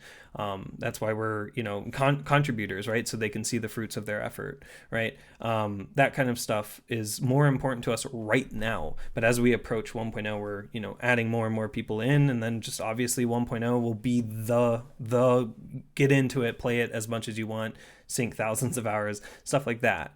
So yeah, it's very understandable if your friends are getting in and stuff like that. It's understandable the unfortunate side of that. But there are ways to get, you know, to skip that playtest line, to kind of get a key, get around that, get into the game. But again, even if you do get in and you really just want to play it and not give us any feedback or anything, there's not much to do right now. And that's why we just don't just open it up, because like we want feedback, and it's just something that if we were to open it up, a lot of people will get in, see that's unfinished, leave, and then, you know, we start adding more and more things, and while there are probably more people in the game to give feedback, who knows how many times, you know, they'll come back or help out, versus like we just get loads of juke bug reports, which are just not helpful. That too. Yeah, a lot of people reporting things wrong right now as opposed to over time. Also, most of the crashes we've seen multiple times. For instance, like we have a crash report system, can tell what crashes what.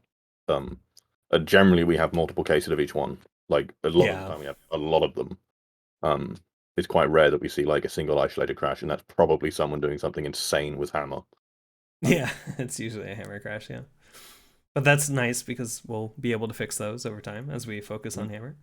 But so so again, there's no personal bias against you, Cactapopalos.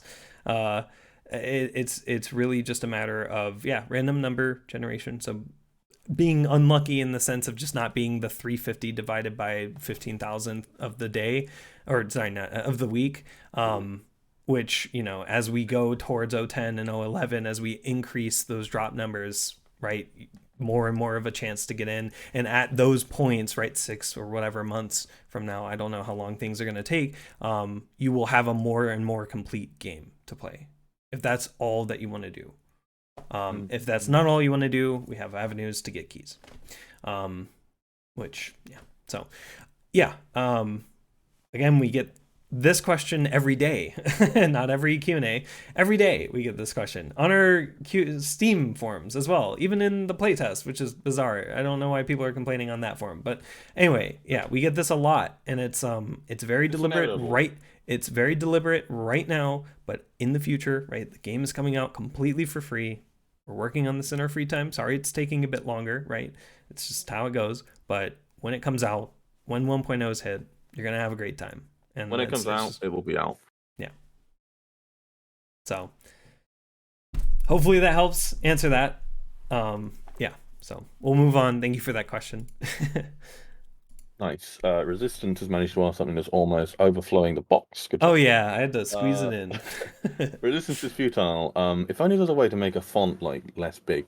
If a run fails to submit due to a bug, e.g. the game says you missed a checkpoint when you clearly didn't, what could/would that run be reinstated? Will the game give you feedback as to why your run failed to submit? So the second question kind of consumes the first one. The game will absolutely give feedback as to why runs do not submit. Currently, it kind of doesn't. If you ever like lose internet connection or something, which is required Yeah. to submit a run right now, we don't let you know in some way. We do want to have the user interface around that. That's going to probably be coming around 011 with the run submission stuff and replays Just and to so add on. to that, sorry, could I just add a little point there? One of the few things that I've done differently when writing rewriting the API is run submission already has this, Hmm. where I have about a dozen reasons that stuff fails, um, which I plan to network into the game. So that's Yeah. already kind of half done. Um, Obviously, if your run failed to submit, it's incredibly annoying, and you want to know exactly why. Yes. Like ultimately, obviously you'd prefer it submit at all, but like if it doesn't submit, at least you'll know what went wrong and how to potentially fix that. And ideally, you'll know the moment that you can't submit it too. So if you are disconnected and our socket times out or something, we'll show UI for that, right? Because again, with servers, multiplayer servers, if you disconnect or something, you freeze in place because the server is no longer emulating your movement and like Disconnect from Steam or from the API because we don't have a constant API connection. from Steam. Yeah, I mean it would be internet. Like if your internet drops or Mm-hmm. something, right? So like yeah. So we'll have very very clear indicators when that happens. But yeah, I mean reinstating a run if it doesn't submit in the first place might not be possible because at that point, how can we trust that that run should have submitted, right? Like how do we know? So like if there's no like I think the second question is more important here where there's not really going to be a case where it should have submitted but didn't. It's that well okay sorry Yeah. there will be but rather there won't be a case that we don't tell you that it didn't like it shouldn't. Oh my god, the triple negatives. There will always be a case where you will know why a run didn't submit. Yeah. Like always, like we want to cover every case. I mean if there's cases that we don't think of like some weird interference or something, there will also be for our servers if we ever have to do, which I hope we never have to do, the fucking Steam shut down every Tuesday. Yeah. Right, like I'm hoping we get to the point where it's like even if Steam Weird. is down Tuesday we can still authenticate you somehow. That'd be best, but I don't. We'll see. Because, like, again, I'm hoping Steam gets to the point where they don't go down every Tuesday. I don't know why they still Crazy. do. Does Auth go down even? Oh, Yeah, no, everything I does. hate The them. they It's shut so- down all of Steam. It's bizarre. not. If only like this is a It's solved problem so for over a weird. decade. Like I, nowhere else does this. Even Twitter can still just about manage it. yeah. So, like, we're trying to get enough redundancy on our end so that even if like the server you upload to normally goes down, you have another region to submit to, Mm. and enough load balancing done there to help facilitate Yeah, that. we could always do refresh tokens with GameAuth, and then we could do WebAuth through Steam without that. I think we could make it work actually. No, we would still need the ticket. So I think the ticket wouldn't generate if Steam is down. We would have to triple check that, but I think that's the problem.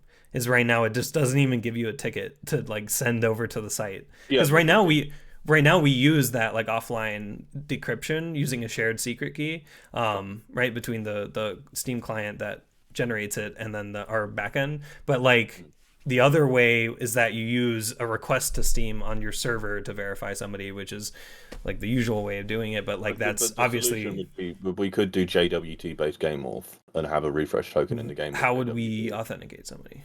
But The once problem you've is we first have to. authenticated, you'll get a valid refresh token. So as long as you can then, True. once you have that refresh token, then you could We could do it only on Tuesdays if we want to be like, just like really, really funny. really We could curse. But just as like a backup, just be like, okay, fine, fuck it. Like, yeah, if like game auth doesn't work, we just submit like a refresh token to get you a new game key. Though, We yeah, still we'll have to figure out how to do that, like securely, because that, our authplay is really nice now, though, so yeah, we could do that. yeah, and just make those expire like after, because that's the main thing is if they don't expire, then Oh, that somebody would could be steal it so funny to and do then that for impersonate it. workarounds. So we would have Yeah, to yeah, yeah. curb impersonation, but like it would be interesting because that's why again we use Steam to authenticate you because Steam knows who you are and you're trying to tell us who you are. So you give us something that Steam knows, and we go to Yeah. Steam, and Steam tells us, hey, that's who. That's Yeah, authentication. and if we So, generated a refresh token, then you could send that token to someone else. to someone They could else then who could play be the like, game. hey, this is I'm actually Gognak. So yeah, yeah. So we'll see. We'll see what we end up doing, but I'm hoping Steam eventually gets to the point where it doesn't shut down every Tuesday. Because anyway, It's crazy. yeah, it's actually nuts.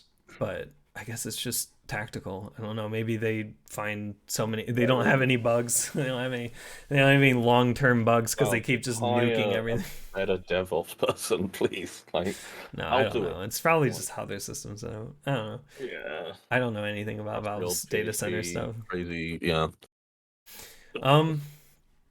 Yeah. So hopefully that helps answer this question. Yeah, again, runs not submitting should be extremely clear as to why. Right now it's not. It just, yeah, when you submit and you see the red, X or whatever, it's not very nice to see, but like we'll have it to be where it's like when you're in your run, we flash some toast, turn your timer red. We'll figure out some kind of clear way to do it. To where like even in your run before you finish it, whether or not it's going to submit, because that's like we got to get it to you as fast as possible. Like you should know as fast as possible, so that way you can make an informed decision about getting better internet. No, I'm just kidding. About like resetting your run or whatever may be happening. And then again, with like any downtime that we have to do, we'll make sure that's pretty clearly talked about somewhere. Usually, like if we are gonna have downtime, we could schedule it with Steams, so that way it's like it's actually not actually affecting anything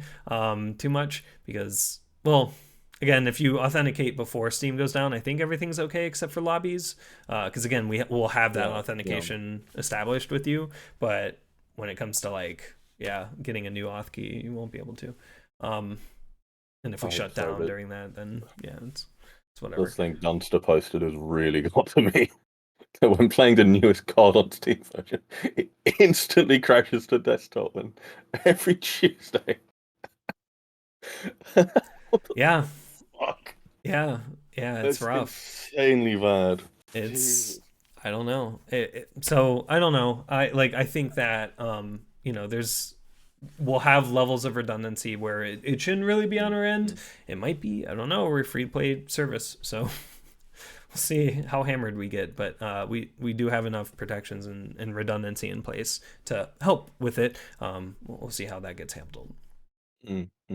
It's helpful that we aren't just sending UDP packets and like open UDP ports to everywhere. So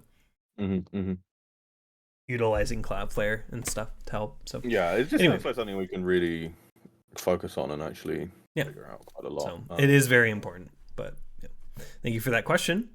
We'll move on to the next. SnazzySMM. Am I allowed to post gameplay videos to YouTube? No. Yeah, no, you're completely of course. Yeah. I mean, if we don't have like a YouTube stream bot because YouTube does terrible at like you can't like classify game categories and stuff like. Yeah, God forbid my Fang interview made me just redesign the fucking API for YouTube instead. Anyway, it's rough. But yeah, you can. But yeah, by all means, it's the only very appreciative of people. The only thing, thank you for the raid, by the way. I just caught that. Sorry for missing that. Thank you for the raid. Welcome, everyone. The only thing that we'd mention is just if you're going to mention the game at all or link to it, just mention that it's in like an alpha state and like link to like the store page and stuff so that people can get like info about it. Or our main site. Our main site works too. momentum-mod.org. Just so that people can get information. That's the main thing. Just don't be cryptic about what game you're playing or say it's like CSGO or some shit. Like, try to help us, get the word out. But that's all we would really require. Yeah, don't claim to be part of the momentum team. That's probably another important one, but not really a problem right now. Probably down the line, we'll see. But anyway, like, just that would be the only kind of like thing that I would just be like, hey, just make sure to shout out our game. Like, don't be cryptic or hide it. Yeah. Anyway. Yeah, and if people have questions, just come to our Discord and we'll answer them. Yeah. Or like post in the thing and we'll answer it now. Hopefully that answers that. Thank you for that question. Moving on to Detallicate. Detallicate. Are there any details you can reveal on parkour mode at the moment? It's currently no longer in the game. No, I'm just kidding. The code for it, I think it needs cleaned up. I think we have it, but it is like you have to do some weird thing to get it, or be in mapping mode or something. Yeah. That code might be gone now already, but it is coming back. Parkour mode is really aiming to capture a lot of what makes Titanfall 2 movement smooth and feeling great, right? Slide hopping, wall running and jumping, combined with ordnance down the line. That's kind of our focus for that. When it comes to implementation, we don't really have a lot of details around like when or like how in-depth it'll be yet, mainly because it's a post 1.0 mode, so we don't really have a lot of details to give. Like that's more than just we're aiming to add Titanfall 2 movement, you know. But yeah, I think it'll be a great mode. I think that, you know, Titanfall 2 is a great game and you should all play it, specifically the single player if the multiplayer is not still hacked. I think that parkour will definitely fit really well, being a great beginner mode for a lot of people, getting into momentum mod, because it'll probably be the only mode that you can even just play on controller. You can play Titanfall 2 on controller, so yeah, but I'm sorry, that's not official controller support confirmed. We're actually going to nuke controller support from the game. The rest of the game doesn't work with controllers, and we're not designing our UI to support the controllers either. So yeah, that's all I can really reveal about it right now. We don't really have any details like hiding in plain sight or anything, or to bring up. Like, it's just delayed. Like, it's just going to be post 1.0 because it's an exciting mode, but it needs more work, and the core game needs to be out first before we really focus on more modes. Or unless we bring on a dev like Finzi or something that could do specifically parkour stuff. We'll see. Yeah. Cool. And then we'll move on. Thank you, Detallicate, for that. I think this is the last question. Except for the one for how to contribute as well. Yeah. But yeah, and there's more stuff in Q&A live if we want to go on a bit longer. But okay. How long have we been going? I have that hidden. Not long, I don't think. Oh no, almost 2 hours. Yeah. 2 hours? That's not bad. Yeah. Okay, so Paddy asks, has there been any discussion about the tone of the story mode? Will it be taking itself seriously or be a more comical adventure? So it's a kind of like neo-noir rom-com. It's weird. Like, the tone we spent a lot of time thinking about, and it's going to be who we got voice acting the main person? Josh Whedon. Oh. No, we got Hugh Grant for and then tonally, I don't think we want to take itself too seriously, but at the same time we don't want to be something that's like annoyingly sort of ironic or annoying. I don't know. Yeah. I think we're not making a comedy game. Yeah. But like, if you see like bad comedic writing in games, that's really upsetting. What's that game recently with like the talking thing on your gun that's like talking to you constantly that looks High on Life? Yeah. Oh god, that looks annoying. It's just Morty. Yeah. Justin Roiland doing one of his 2 voices. Yeah. Yeah, it's like Mads Mikkelsen as a villain. Yeah, maybe. Mads Mikkelsen, yeah. Mads Mikkelsen's the antagonist. Yeah. I'd love a De Niro cameo for sure. just have some weirdly, oddly star-studded cast for a niche movement platformer game. That would be hilarious, actually. Yeah. That would be the comical adventure, like corralling all of these like A-list celebrities into doing like really voice funny. acting for us. Yeah. There hasn't been discussion publicly about the tone of the story mode. There hasn't been discussion mainly much at all about the story mode. We've done a bit. I think like I've had some stuff that, like I don't want it to be like, so I don't necessarily want to say what, but like that's kind of my just want to avoid stuff that's naff, you know. Like, that's my worry with game writing. Yeah. So not super serious, but not annoying. That's obviously a very big space of possibility there. So and we can't take it so seriously because it's fucking jumping in order to gain speed, right? Like what? Like you can't seriously explain that. You could probably seriously explain like obviously parkour. It's literally a move, you know, people do it. Right. Surfing you could explain as like magnets or something, but like like rocket jump, you shoot yourself with a rocket to so anyway, there's no way to take it seriously. But at the same time, right, like I think I'm pretty funny sometimes. We'll see. No, I do want to have some sense of like a little bit of humor, maybe some more meta-esque humor as well, like through level design, just kind of hiding elements. I'm a very big fan of Easter eggs and stuff too. So we'll have like aspects like that too. That'll be a little more on the comical side. But when it comes to like the tone of the actual story, I think it'll be a more serious tone, a serious tone of the like in terms of the characters of like what's happening there. But when it comes I was just gonna say I totally agree with that point about doing like comedy through like gameplay and map design as opposed to vocal stuff. I think that like voiceover jokes in games just seems so hard to get right. You really have to have a good voice actor for that. Like they really have to sell it. It's not just the voice acting, it's the writing, it's the sort of way it presents itself in the game. Like I don't want to have like a GLaDOS making funny jokes. Right. Basically, that's But Portal is a huge inspiration. For sure. You know, and so it's like, you know, how do we design the story to not come across like a Portal-esque thing? But it'll be a very I think a very impactful story too. Something that at least leaves an impact for people that witness it. Like we'll see. We're not going to do anything too drastic, but it's still going to tell a story. I'd hope. One that could be. I don't want to spoil too much, actually, so I'll leave it there. But okay. Thank you, Paddy, for that question. Sorry we don't have too many details right now. I don't know if we'll really have any details in the future either, but because we kind of want to keep it tight-lipped for until it drops and people witness it. But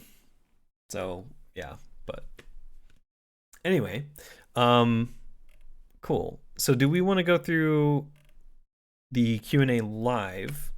How many have we got? So we've got 4 in there, and then we got 1 other in voice team.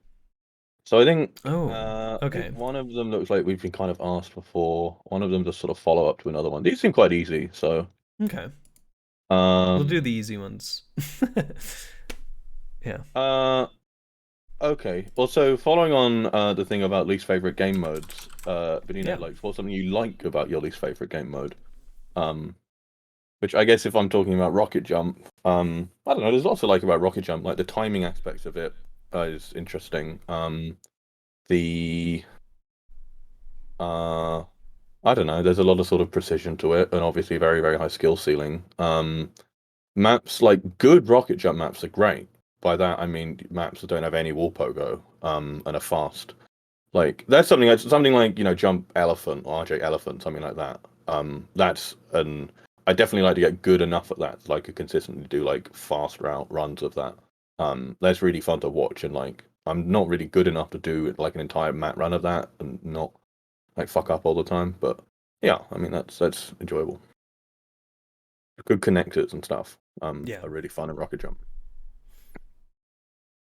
Yeah. For me, I think that like KZ is still like really interesting as kind of just having obviously the skill ceiling, like fucking the skill curve to the skill ceiling is actually insane for one mode, right? Like, because there's so many different techniques. There's also so many different like subtleties that there's like 3 main modes that people play, and there's even more in 1.6 and stuff like that, like double ducking and stuff like that. There's so many mechanics that are really intriguing, and I think that as a mode by itself, it's something that is like if you're really like wanting a platform itch, it really scratches that well, because right, with like surf you're kind of like gliding and constantly moving, b-hop you're constantly moving and jumping, but like with KZ it's way more grounded. Like you have stamina, like you're focusing more on the strafing and the technique of getting from point A to point B, perfectly, I guess, perfs, right, stuff like that. So like there's more things to focus on for how to like actually get around, but it really depends on like the kind of, I guess, like KZ map that you're playing and the mode that you're playing too, and how easy things like b-hops and random b-hops and stuff like that are. So but I also like the fact that you can make a checkpoint in the middle of you can go back. If you fall down, it's not the end of the world. You can come right back to where you were in your run, and that's pretty cool. Reminds me of my segmented days. No, but it's not a segmented run, right? Like, because you're just going back to where you were, still counting out the timer. So that's pretty cool. That's unique. It's quite approachable as well. Yeah, like a lot of people have played it, right? It's very popular. So I think that's cool. I think that's like, and it has a big community, and that's there's a lot of talent behind that and a lot of passion that will very, very soon be revealed to us after 1.0. So yeah, it'd be fun to deal with that, hopefully correctly and in an understandable manner where both sides are understanding our approach. So yeah, or understanding of each other as we do our approach. But yeah, thank you for that question. But it was Beninho. Yeah, that's right. Okay. Yeah, Beninho. And then I think these other 3 we can get through pretty quickly. Okay. Let's do TehBosses, both of them. So we've got, do you plan on making the replace view models with just stock rocket launcher and hopefully rocket jumper if someone gets that working, a toggle in the settings? Yes, we will actually have a complete cosmetic like inventory system, sort of like how TF2 has for their loadouts. That would be per game mode. You can change your cosmetics and stuff like that. You would be able to change your rocket launcher there, and so it'll be. And so having the TF2 model one, would you just do that, right? And yep, just through mounting. We can detect if you've mounted it and stuff like that. Yeah, obviously. So, yep. So that'll be an option in that specific UI that isn't designed yet. That's coming around 0.12. So we have mock-ups actually, I think. But yeah. Yep. And then the other TehBoss question: do you have an equivalent to coconut.png momentum? we actually had a similar question. Specifically about the coconut. game supposedly crashes if it doesn't have it, like some like null pointer or something. Yep, which has been debunked. That's not the case. Coconut.png is just like a source file for one of the particle effects in TF2 for a coconut related or like tropical island thing. So yeah, no, probably. I mean, there are files that if you delete, the game will not boot, like game events or some shit. So like there are like key, but not like coconut.png or like momentum in, nude.png or something. Like there's not going to be anything like that. And there technically never was in TF2, but yeah, like we're trying to minimize the amount of like fail cases. There's a lot that goes wrong with like the game just shuts down a lot of the times when it just can't handle something. Like with map loading, for example, we should just disconnect and retry. There's things like that a lot of the engine needs to kind of be better about. There's a lot of just like, oh fuck, this is like a malformed thing error. Like, and it's like, what? Like, just don't parse it, or like, is this really an error case? And so we're trying to go through a lot of those and fix those up to where it's like we minimize the amount of shit you actually even need to run a chaos game in general. So And that way it's like, yeah. Good programmers should handle errors, not exit. That's just a fundamental of good programming, right? Right. To expect errors to occur and write code that handles the failure. I guess, maybe C++ programs have a bad reputation for that, but yeah, specifically with game programming, you can't really do exceptions because there's overhead with exceptions, and specifically handling exceptions. But like, I think even just like having a try catch, like if you don't catch anything, there's no overhead or so. Anyway, but like the problem is with handling exceptions, right? Like you need to be able to recover from that state, and like what does it mean if you can't parse a BSP or something, right? Like exit out of that, but how much state has changed. So like with how BSP loading works, we're going to try to refactor it even further than we have with BSP v25 to be more containerized. Anyway, that's a rabbit hole. Way more of a rabbit hole. But yeah, there's a lot of things like that that we are trying to fix. And with Sentry enabled, with crash reports, right, we're able to find when things like that are happening, hopefully. Hopefully. So yeah, never going to be the case where we have some PNG file that if you delete, all hell breaks loose. That's too abstract. If we did some ARG maybe, but I don't know. We'll see. Cool. But thank you to TehBoss for both of those. And yeah, jump into our last asked question here with... Well, there's one more after that invoice team, but yeah, that's right. Sorry. So Ark says you've talked a lot about release dates and schedules in the past. Does the team have internal, non-public dates you're trying to hit for a major milestone, or do you not find that helpful with the way the team and contributions work? This is really a question for you, isn't it? Yeah, the second. It's not really. It is good to have kind of a fire under people's feet, but the way that I've found over the past, like, I think year and a half of development, specifically with how we've transitioned from open source development to a closed source team, is that you really just need to make sure communication is upfront. Pinging people for reviews or follow-ups on things is more important than being like, hey, we have this deadline, like let's hit this deadline, because that starts to add way more extra pressure to people that can burn them out faster than just being like, hey, I reviewed your PR 2 days ago, what's going on with it? So there's a lot of change around like the communication aspect, specifically with like, internal dev, right? External dev, it's just a matter of like, is the person that's opening this PR going to disappear? Which has always been the case with open source momentum development back when we were open source development for the game. Absolutely. So yeah, I would say that like it's really more important to just make sure that people are on top of the things that they're working on, specifically with chaos dev. Making sure that PRs aren't open for multiple months at a time is something that I'm very keen on. So just making sure that there's repetitive like conversation starter around work that's been in limbo for a while, just status updates, because I know people are improved on that. Yeah, we've gotten a lot better, and like we have far fewer. There's even more that I want to do there too, with like automatically like pinging the person that opened the PR, marking it as stale and like things like that, to where it's like we should really be doing work that's getting in as opposed to work that's like opened and then abandoned and then I was gonna work on it and then like 4 more months pass and it's like, all right, we're just gonna close and delete this. Like we can't keep this around. It's like 4,000 commits out of date. So anyway, just we've also just gotten more familiar with each other and stuff, I think, and like as a team, including like everyone on Chaos, like I have no problem getting pinged by someone at a random time asking me to do some work, because I just I might not get it done immediately, but like it's not like I'm gonna get upset over a ping or whatever. After some open source stuff, like people will just be kind of like, you ping them and then they just like run away. So I don't know, I think we have a lot of like honesty and sort of goodwill between everyone, or like at least sort of active contributors.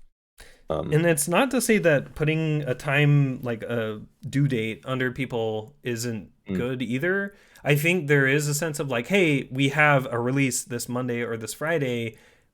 What's the status on this PR, right? Like that's kind of the change of like verbiage is like, it's not like, oh hey, like we have this big due date 3 months from now, because that's terrible, because who knows what's gonna happen. Like, am I relocating to Irvine, California? Yeah, like that's probably gonna eat a bit of my time, stuff like that. So there's a lot of things that could get in the way of like a deadline, and then it just turns into like, well, yeah, fuck, we set this thing and we're not going to hit it. And then the other thing to keep in mind is when you do not hit a date, it feels fucking awful. Like, just in general, like it shouldn't, but it always does. Cause it's like, hey, we kind of made this like internal promise to ourselves, not in my sense of like, I'm disappointed in the team, but rather as just engineers being like, fuck, like this thing either took too long, or like, it's really hard to predict things. That's why it's like, it's not, you never want to measure time. You want to measure effort or amount or like difficulty, in the sense of like, how familiar are you with things? And that's like when it goes into sizing or priority of cards, right? Priority is very straightforward, right? Like if it needs to be done, like obviously it's high priority. But like when it comes to sizing, it's like, it's how I view things, and how I view things is just my loose understanding or deeper understanding of things than others. And so sizing could be very relative. And yeah, a due date on top of that is then built, right? Like you have to build a due date on top of all of that estimation. That isn't even, it's all relative, and it's hard. And then you feel awful when you don't hit it, which we've done, right? Like with it'll be out in 2021, 2022. And it's like, at this point, it's just like the verbiage needs to change to look at our roadmap. Here's what we need to do. Make sure everyone's aware of it. Public, internal, here's what we need to do. Here's the priority. Here's the relative size that I kind of guesstimate. And then people can take the card and look at it and see if they, agree with my estimate there and do it. And the idea that people on the team can kind of pick off and do the things that they want to do kind of helps motivate more work to be done, especially if there's sufficient bug reports, sufficient GitHub information, example maps uploaded to GitHub tickets and stuff like that, so that devs can just download the map, see it, fix it, commit it, and it's fixed in the next update. And then we can generate change logs off of that too. It's very, very nice. So there's definitely been a shift on, instead of time and like due dates and stuff, shifting to effort, and just kind of making sure communication's up front about just work being done, or work that's desired. Like I think right now the engine is actually more of a focus, but as we start to ramp up for 2023, the zoning and the other O10O aspects are going to be what's focused on. Yeah, I just want to. Can I add quickly? Yeah, like I think like just trying to get people motivated, like without specific dates, is still really important. So like definitely going into the new year, it's going to be, I'm personally trying to like get people enthusiastic about web stuff, and hopefully we can get the whole team really motivated for O10, where we have sort of several different major things within O10 we need to get finished. We've got to get the rewrite done, we've got to get the zoning refactor done, and we've got to finish another thing. And so, just trying to get like a good amount of motivation to try to get everyone sort of working in tandem a bit, stuff like that seems good. But the rationale behind the version change, right? The version semantic, versioning change, is that people tend to be motivated by progress, both in the public, right? People seeing a change log every week-ish, right, of the new version, or twice every week or something of a new version, is way more beneficial to see that, hey, the game is being worked on, this isn't dead or whatever. And then internally, right, seeing, hey, my changes are being pushed, I could do more and more small things, and all of these small things just add up, right, of like these just backlog 300 plus cards, right, of bugs and stuff, and features. But like all of this work it's like it helps. And so it's not a date, right, like, oh, we do it it's just like kind of, we do it every Monday or Friday, depending on like when work is merged in. And it's just a matter of getting, people motivated internally via that, as well as externally seeing the version increase. So that's really the motivation behind that. And I'm hoping, like the other devs on the team, as they find the free time and the motivation from seeing that, as well as the people in public seeing that things are being fixed, and that, hey, if I report a bug, it could be fixed. Hopefully, right? Like both sides of that start to work together there, and that that's just kind of how I view this version changing, as well as being necessary, because it's been ridiculous how long we've stuck on a version for no reason. So I'm very happy with the setup we have now and the automation behind all of it. And there's even further automation to do with the changelogs. It's kind of a mess right now. Steam has no way to programmatically post a fucking changelog. You have to manually go through their UI for it. It's great. Yeah. Yeah, they gotta take the platform down on Tuesday to let me do that. Anyway, so yeah, hopefully that helps answer that question, Ark. Release dates and schedules internally, just it doesn't make sense. Again, the release update kind of like change that we did is a more appropriate way to kind of handle the way that this team is structured, and I think it'll pay off. Right now, again, it's only been around a month, I think, of us really following it, so I can't really say if it's been successful or not, and who knows what's like with everybody being off and away from their computers, back home or something, right? With their families, it's not really expecting to be that busy. But as we start to ramp back up for 2023, seeing how that goes is really what I'm going to be looking at. Not in the sense of like gauging my team or anything, but just seeing how the new version format is affecting public discourse as well as the internal like motivation, stuff like that. But yeah, okay. And then the last question now, I think, is also TehBoss. Yeah. Yes, TehBoss. I would like to contribute to Momentum. How complicated is the code base? It's a mixture. Yeah, depends. Can I talk about some of the open source stuff? Go for it. Because that's like going to be the main area of the contribution. So, of our open source project at the moment, the sort of two big things we're most looking for contributions to are the website, primarily the backend rewrite. In fact, we're not doing any front end until the backend rewrite is done.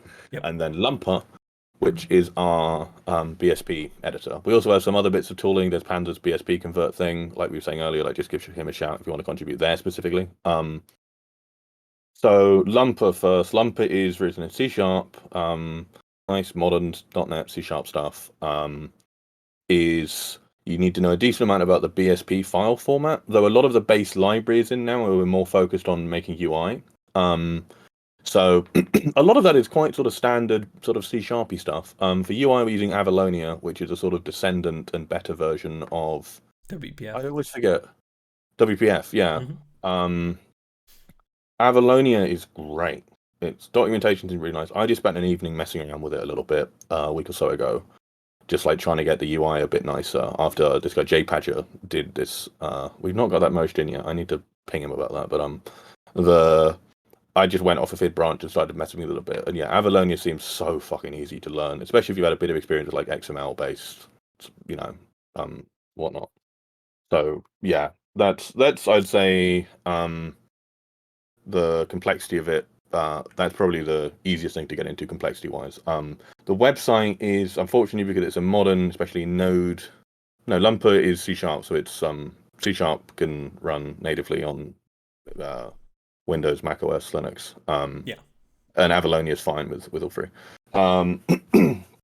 Generally, we really, really avoid any Windows specific stuff because Windows isn't great. Yep. Okay, and then so for website, the backend stuff, well, front end and backend are both designed to be kind of similar to one another now, in that we use Angular for the front end and Nest.js for the back end, where Nest is heavily inspired off of Angular's architecture, for better or for worse.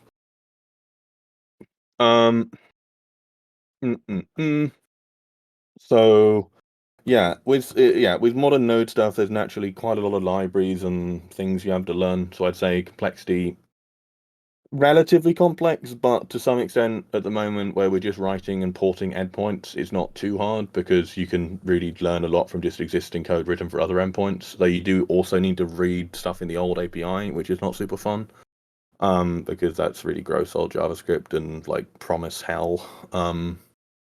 Because for some reason async await took so long to get added. And yeah, and then we do testing using Jest, which is pretty easy to learn, and it's very similar to like most testing frameworks I've worked with. and Prisma for our DB stuff. And Prisma is a bit of a learning experience because it's quite a somewhat unconventional RM, and if you want to do schema changes, you have to learn a bit.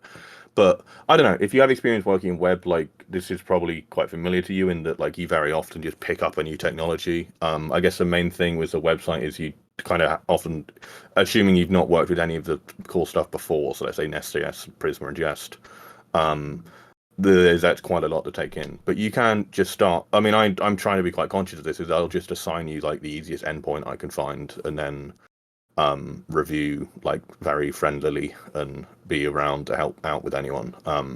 So we've definitely had, so Ozplo's I think been best of like other more recent web people who has gotten like really pretty competent with like general Nest stuff. And I don't know, I don't think that's been a ton of work. Generally the really annoying like refactor, like complicated stuff, I'll do, and other people can do some of the easier work. And then once backend is done, we'll be working on front end as well, which is Angular, and we'll be trying to modernize that a little bit, but we're not going to do a full rewrite. Angular, is pretty steep learning curve, but again, there's some similarity between Angular and Nest, which is nice. Web I'd say is pretty tricky, but kind of worth learning because this is technology used like all over the place, everywhere. If maybe you like web dev, these technologies will. Yeah. You could sort of argue that React is just way more popular than Angular now.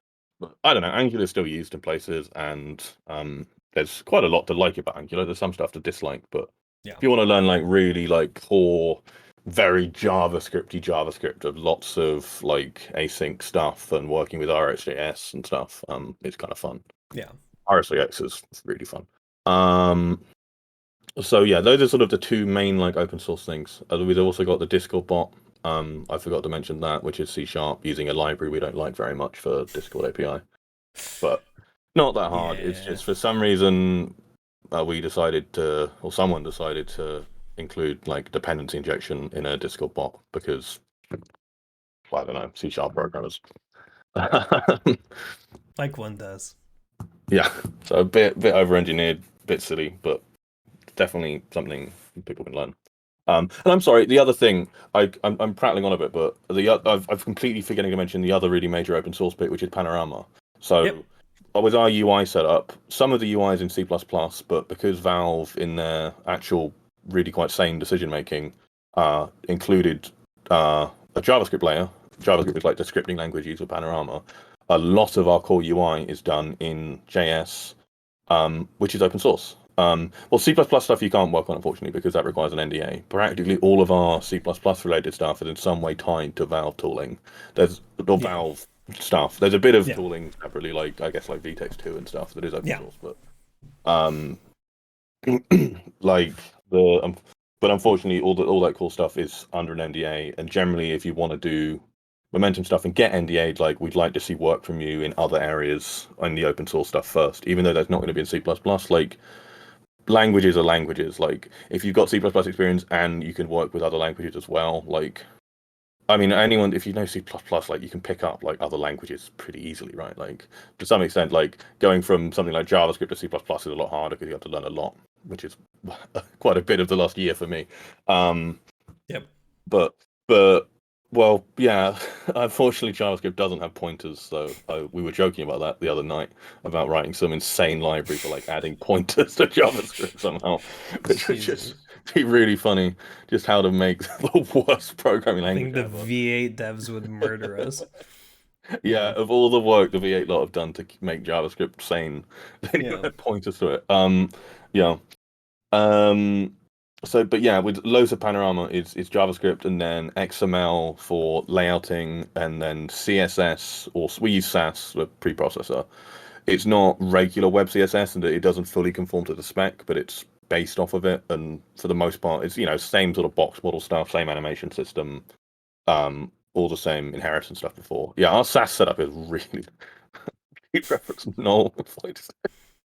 Yeah, gotta have it.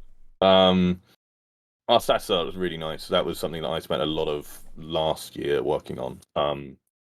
And yeah, our Pano stuff, there's honestly loads of small little things like fixes that I've been sort of planning on doing, but I'm doing web and C++ stuff now, so I'd much rather someone else do it.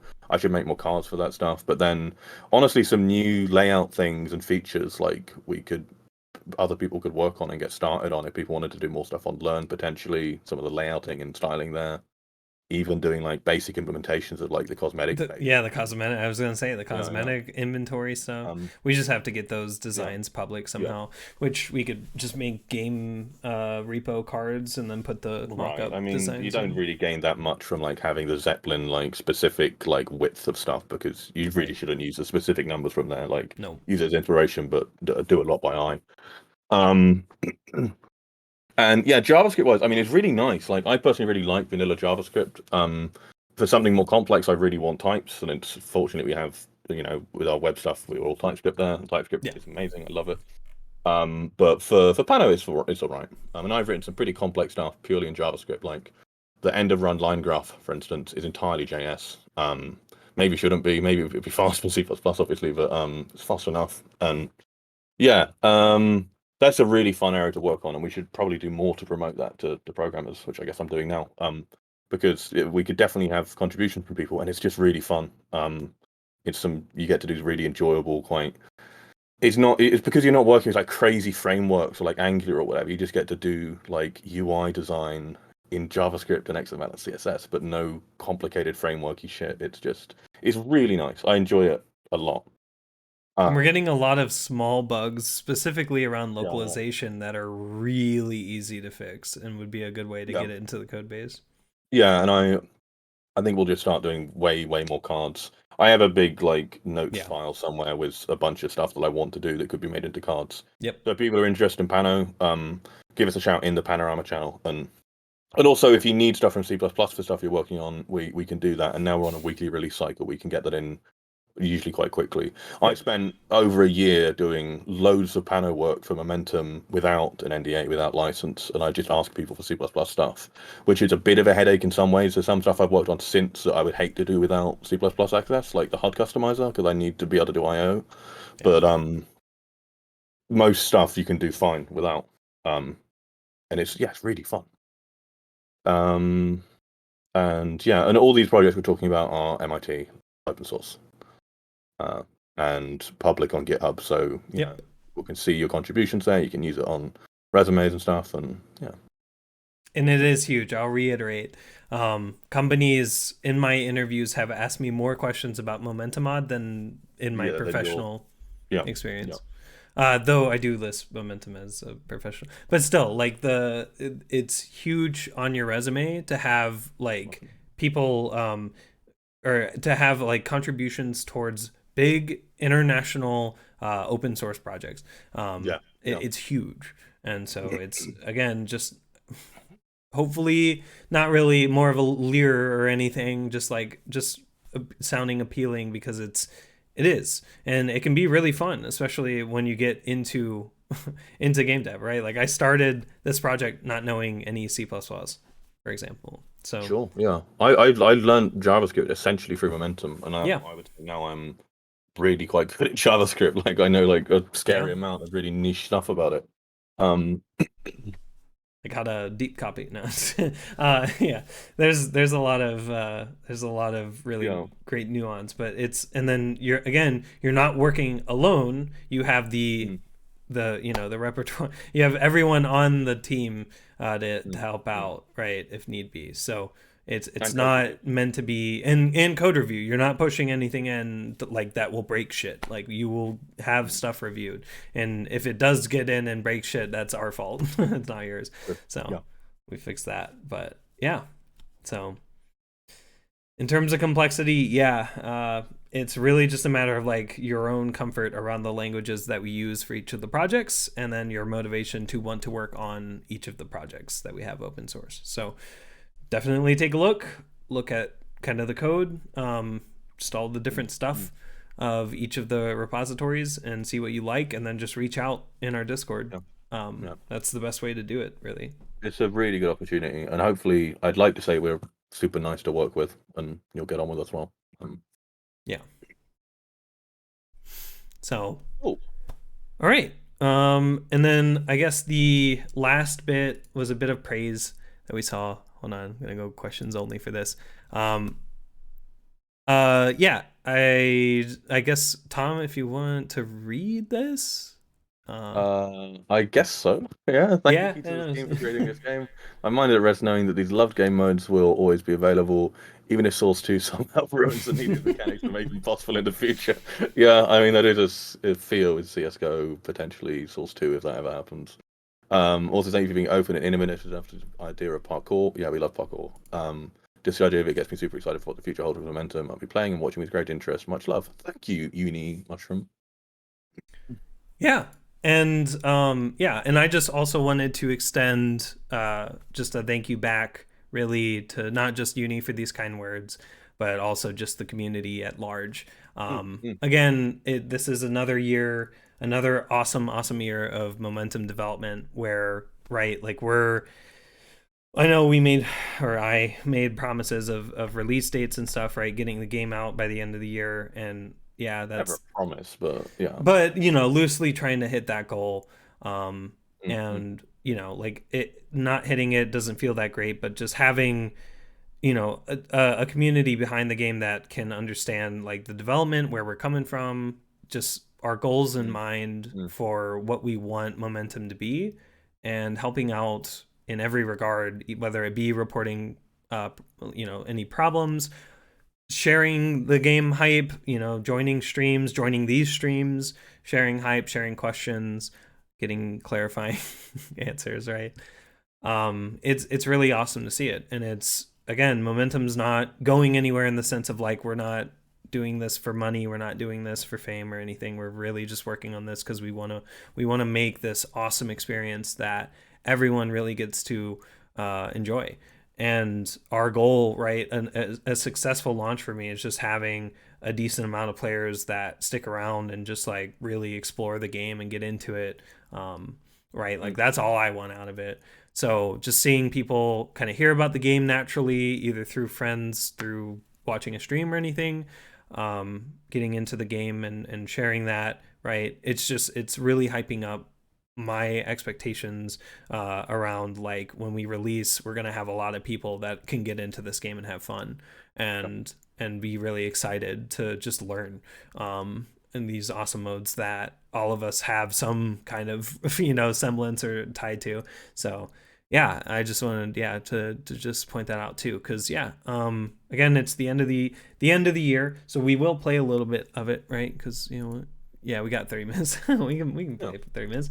But before I do want to, I'm going to do the kind of end of the year drop because I'm probably not going to be on my computer tomorrow. I'll be out and about. So I am going to drop a 1500 key drop tonight just because, this is like end of the year. I didn't really release the game, but I do want to, show appreciation to everyone here. So I'll just hit that and let that go over the next like 2 or 3 minutes. So anyway, I'm definitely hi, we're back. I'll just, I guess, ignore that the cockle. Anyway, so thank you all so much, right, for believing in the team and in the project, because again, like we can make this, like I am making this game, and I like in a sense, right, I'm making it for me to be able to play it, but like I really genuinely like seeing people's feedback and words of praise, and just seeing everyone's kind of story around like getting into the game and enjoying it. So it's awesome. Again, that's, I think that's in our FAQ as like, what can I do as a non-technical person, or like I don't have any skills or anything, how can I still help? Is just getting the word out, just telling people, like donating I guess also helps, but in the sense that like it's just we really just like seeing people getting into the game and the platform and believing in kind of the project and what the project's trying to accomplish. I'm not ever going to let people get too deep in my head around like not hitting a release date so it's never coming out or something. Like I'm not seeing it like that. I'm seeing the project for its progress and what it's aiming to accomplish, and we're gonna hit it. There's no doubt in my mind. It'll take time, and I don't really, again, I'm not gonna rush my team to do that. So Yeah, we'll see. Did it I, drop I all just of wanted them? to, I just wanted to add that I think like whilst we've had some people just whining about release and stuff, I think most people have been really patient and nice this year, especially given that we have, we did say we were going to release this year on the Steam page and stuff, and Yeah. haven't. I think actually, but for the most part, people have been really mature about it, so that's much appreciated. Yeah. Yeah. Okay, cool. So we can move over to the game. Is it not dropping? Hold on. What the fuck? Is it broken again? Did I break the playtest? I feel like, here's the other thing. I love the playtest feature. I love the Steam playtest feature. I don't know if like we're the only fucking game using it the way we are. I feel like we are. Like I feel like Steam made this thing and like maybe us and like 2 other games are using it for like the weird grant thing that we're doing. And I feel like it's very, very like I think I just hit 1500 and hit add testers and I don't think anything happened and I just refreshed and nothing. Okay, I'm gonna try it again.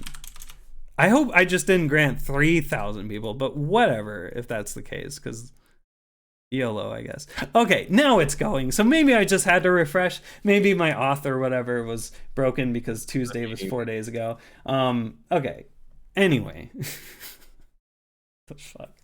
Okay, anyway, let's go ahead. Let's get over to playing the game. We'll play on release. So this will be a little more quick and stable to get set up here. Oh, I didn't even have that. Oh no, I gotta install my 2022 Hi Granis, thanks for raid. Hey Granis, welcome raiders. Thank you for the raid. We're gonna play some Momentum Mod. Yeah, let's do some surf. I think surf doesn't get the background. I forgot about the background. Let's go over to gameplay plus webcams and then we get that and it's gonna be huge because it's the release, so it's 1440p. Sorry about that. We were considering doing another stream, doing some more work on this year. But on this background. We've been super busy this Christmas. Okay, is it still okay? It absolutely granted 1500. So, right. Happy New Year, Merry late Christmas if you celebrate that. Happy holidays and Happy New Year. If you got access, hell yeah. If you didn't, sorry. It'll happen over time. It's coming. But yeah, so this is our this is our holiday background. Can I just quickly point out like who made what in this, because it's kind of Go for it. Granis, who just lovely, that's not a word, raided us. I think he did these Christmas trees. This Alex, previous web dev who's not working on Momentum currently or anymore, unfortunately. He made this lovely train. Yeah, that's out in the snow right here. That snowman there that used to be over 1 million polygons, Trazox is really good at Blender, was made by Traz. Unsurprisingly, the really well-modeled thing on here, the sleigh, is made by Ethan, who is our lead 3D artist, and made the player model, which is also in there, riding the sleigh. With all the weapons, I believe, in the back. Yeah. Or no, is that... He's made presents, and I think there's a weapon. Oh yeah, no, it might be presents actually. Yeah, it's presents, and I think a rocket launcher and stuff in there too. Yeah. So. The rendering it's a bit jank because like I had to really do some heavy post processing because there were lighting bugs and stuff, and I didn't want to do another like 14-hour render. It almost looks AI generated with the like shimmering. Yeah. AI art. At some point, we'll do a better render of it. But yeah, we did I did the lanterns. May or may not have used like a YouTube tutorial for some stuff, and then the Christmas lights are made with Blender's GeoNodes, so they're not actually quite aligned right. But I spent way too long working on this after the stream. But yeah, the lights are procedurally generated, which I thought was fun. Yeah. And yeah, the like snow and the green and reds and stuff I did. Well, this was super fun. Yeah. This is all Blender too. Like that's the coolest. Oh, okay, maybe not all of it. I think Traz used what was it, Cinema 4D or something for the snowman, or something. It was something like that. But Blender. Blender's awesome. We adore Blender. Yes. Yeah, Yeah. this is Blender. I think this was around the time they increased the speed of cycles, which made rendering this a bit less of a pain. Yeah. And yeah. Um. What should we play? I want to play some surf. Cool. I want I'll to do. race. Let's like Yeah. Let's play some surf. You pick the rookie map. surf, rookie Um. fastest. I'll talk a bit about multiplayer because I do every single time just to kind of explain it. So Momentum Mod is purely a kind of like single player game. You do not need to connect to a multiplayer server in order to play any of the modes. That's also why we're focusing on single player oriented modes. However, you can still play with others. We have multiplayer as a layer on top of the game. It's not actually required, and in fact, you can play completely by yourself if you'd like to.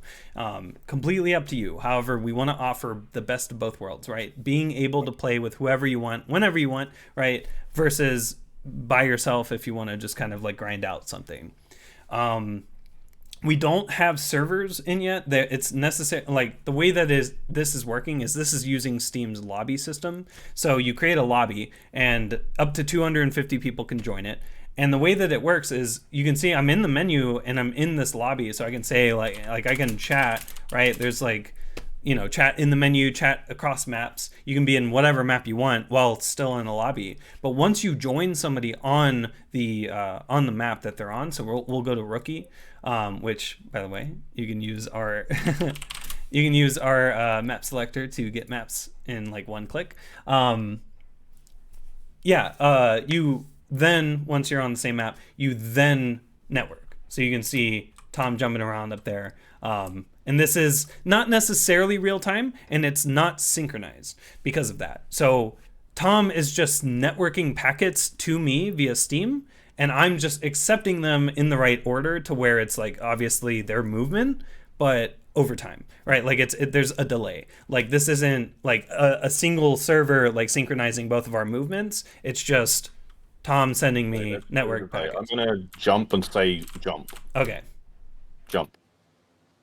So you can see, like that was probably a solid second, almost a second of delay. So, right, obviously in competitive multiplayer, that's fucking terrible, right? Like, but you don't shoot each other in this game.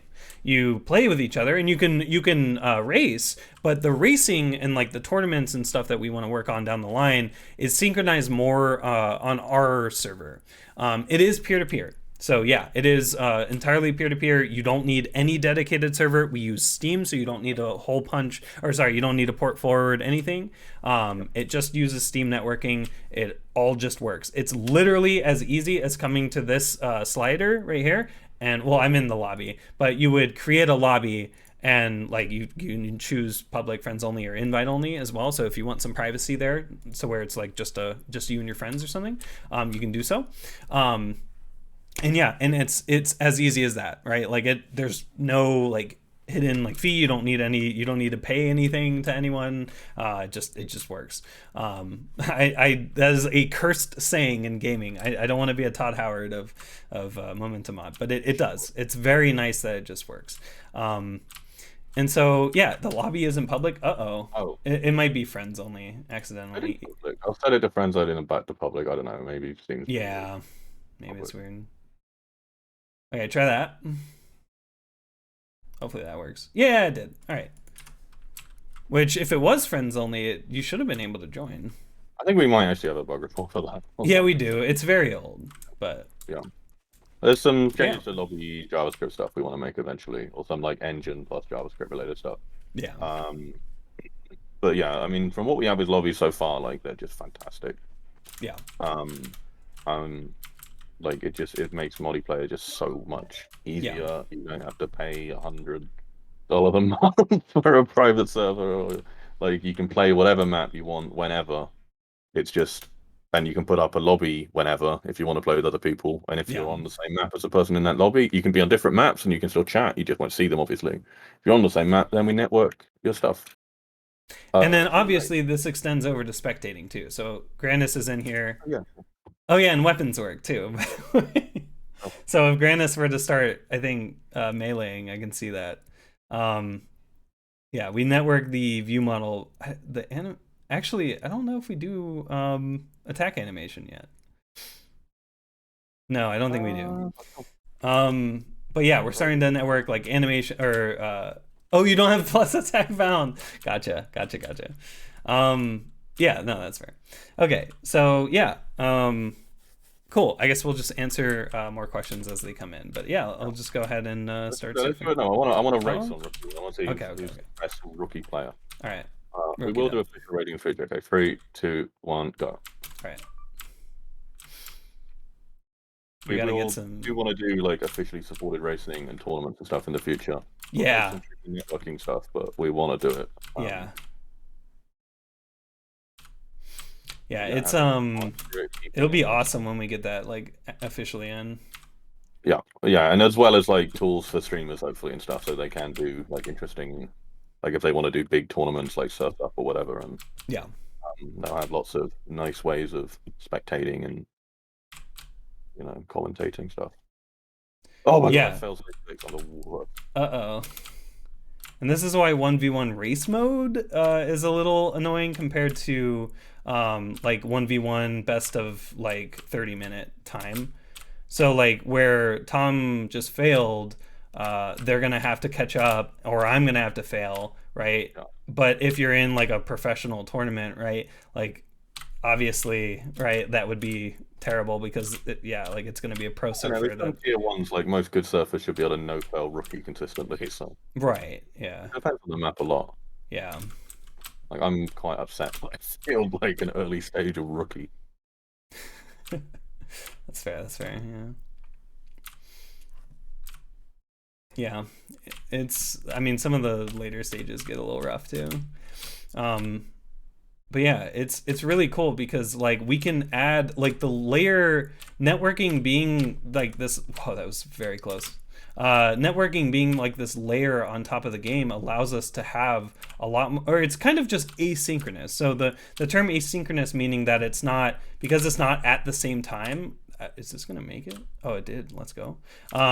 Because it's not at the same time, we can do things like massive multiplayer like tournaments and stuff, right? Because if all of that's synchronized by our website, we could have like tournaments kind of like cater, or like, you just kind of segment lobbies up, and like you can have people in, these giant lobbies, but it's more of just like or even like a battle royale kind of, or like survival. Oh no, I smacked.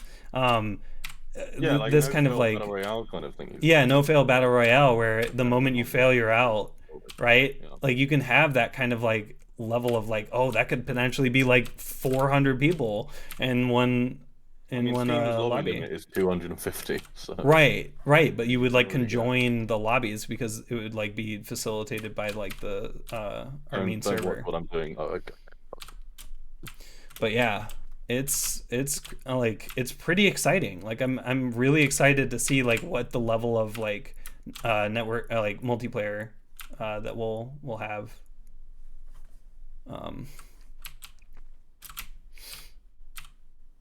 Yeah, it's been a while since I've done rookie. I don't actually know what's coming up. Oh, this one's not too bad actually. Oh no, I just smacked this fucking skybox. Why is that so low? Whatever. BSP limitations, I'll blame it on that.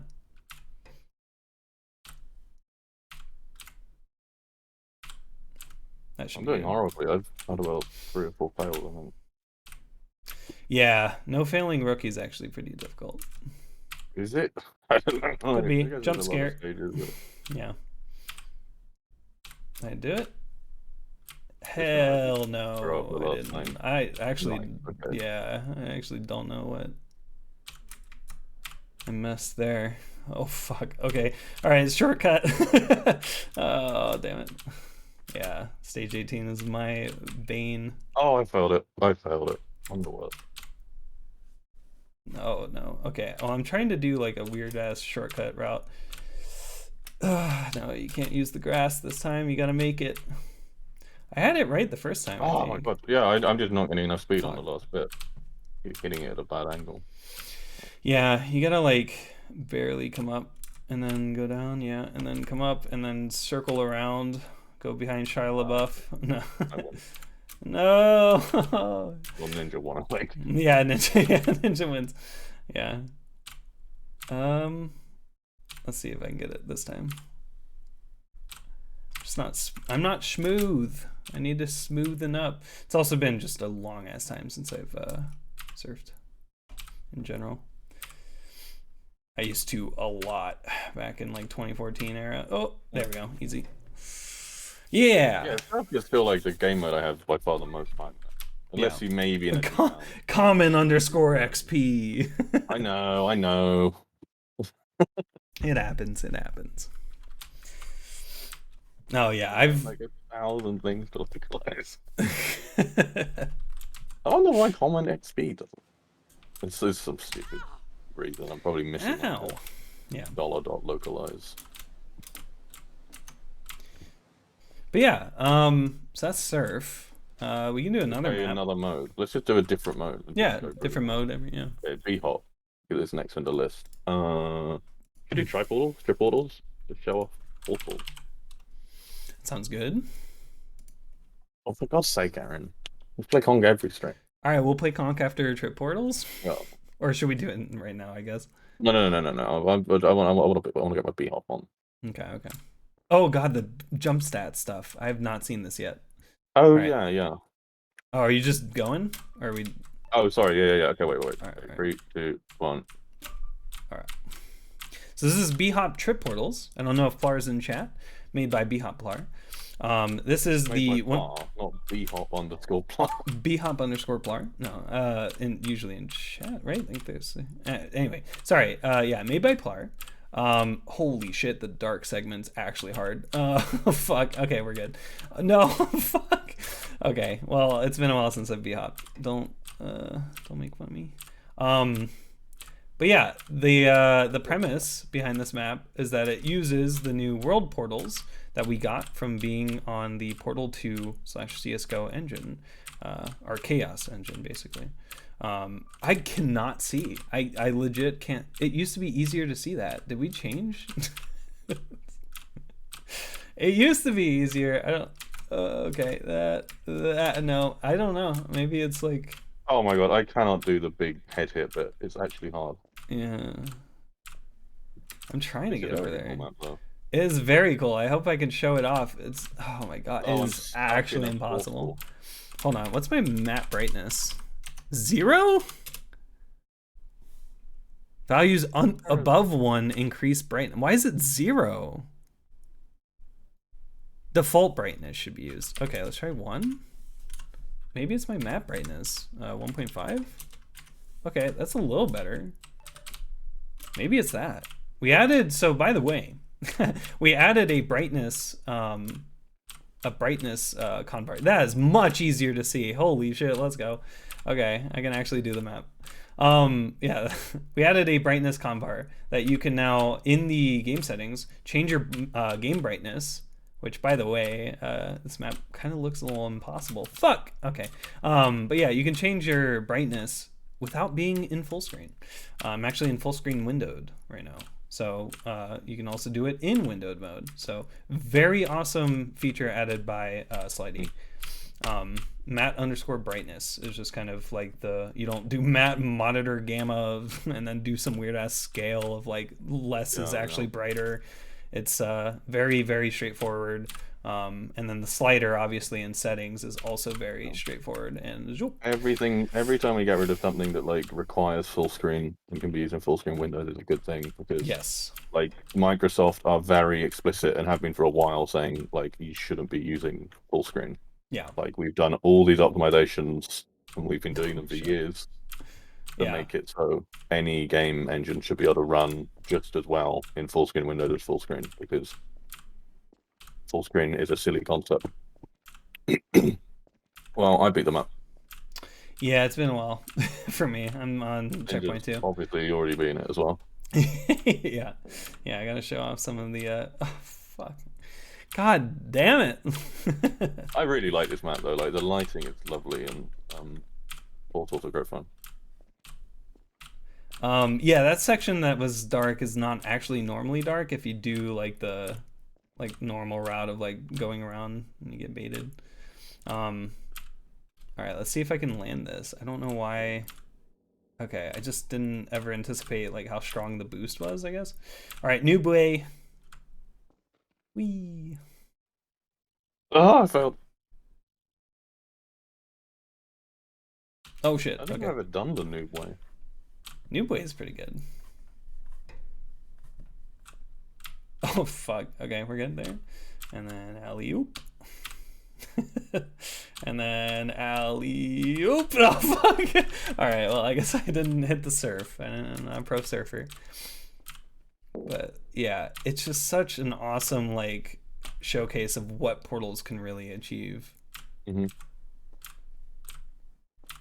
And I'm excited. I'm excited to get, like, all these mappers getting their hands on it. Yeah.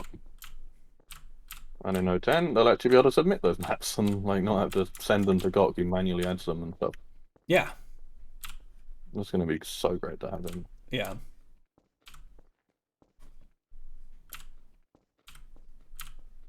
But yeah, any bunny hoppers in chat might also see that the HUD has some more information on it. What just happened? I'm embarrassed. I'll beat the map and then we'll go over to Conk. But yeah, we have Peenscraker's been working on the jump stats API. So this is kind of following the HUD that Rody, I believe, had on an open source Panorama fork. At first, yeah. And so we've incorporated kind of official statting for bunny hoppers into Panorama here.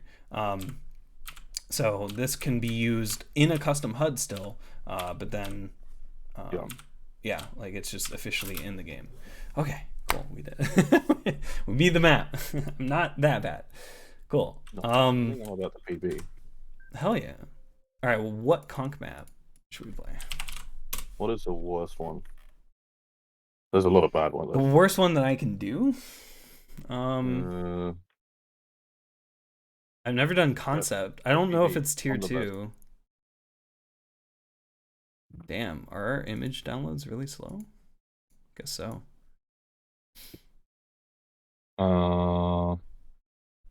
This is so descriptive. Okay. 35 frames per second encoded? I'm not dropping any frames. Before, haven't we? We did that on stream, I think. Oh, wait, what the fuck is happening right now? Oh, the portals are causing it to probably die. Yeah, it was. Oh. Whatever. We had that on the other conch map that has portals. Sorry, what were you saying? I think we've done concept before on stream quite recently. Yeah. Well, I'm going to do foul.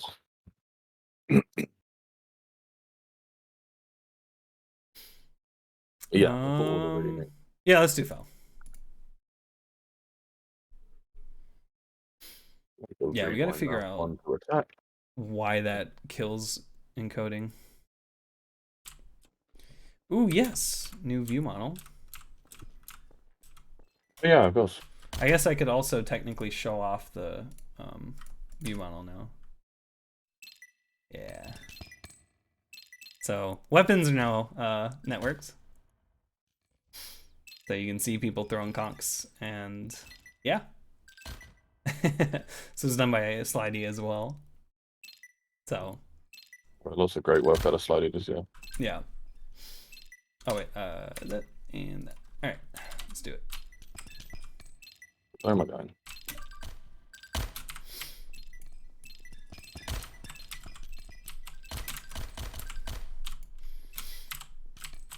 No, I dropped all the keys. I always do 10 per stream and say when I've stopped.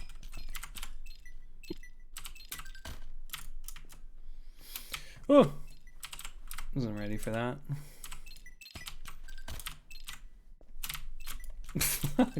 Oh shit, I actually could have used that. Whatever. Nope.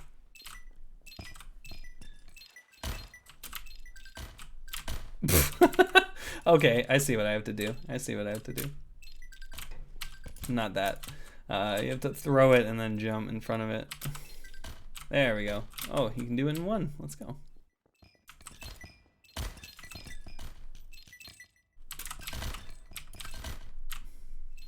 Oh, you have to triple. Okay, I see. I don't know if it is a triple. Maybe it is. Oh, you can probably do it in a double. Whee. Must be easy to triple. There we go. Where is this? Where are we? Okay. That looks like a triple, I guess.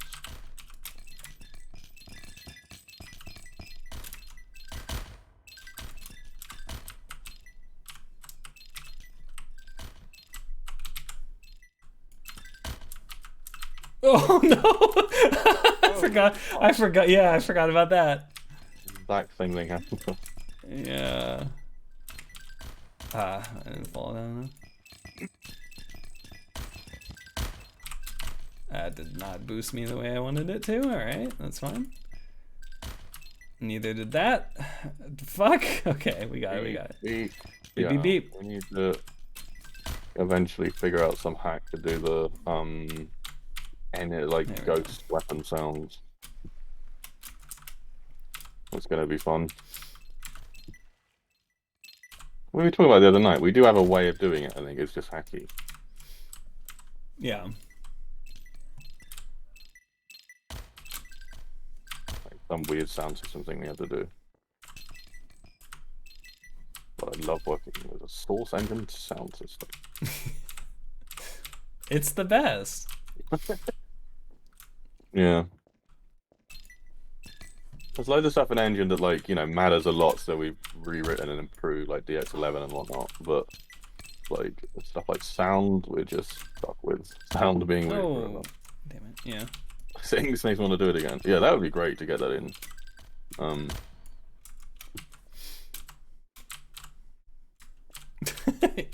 Hard. Hardest one right there. Oh, it's a thingy. Okay. Okay, I guess I gotta throw it a little further down. No. I love the fact these maps are like 2 decades old. Yeah, right? Like crazy that's the other thing that, like, I'm really excited about Momentum is, like, we're also preserving a bit of history too, right? I know we're recreating some of these maps to be on Source. Momentum still gets played in, but in, like, you know, in Right. TFC, but not very much. Like, I think it is a really, really small player base. Yeah. And we have so many people that come to Momentum and get into Conk through that. Like, it's actually been a pretty popular mode. And, like, I really hope that, like, lots of, like, people that are, like, originally playing Momentum just because it's got all the stuff they play in CSGO or whatever, like, try the other stuff out, because they're super fun. And it just means, like, we know the modes we're adding have, like, stood the test of time, that, like, for 2 decades people have been playing Conk.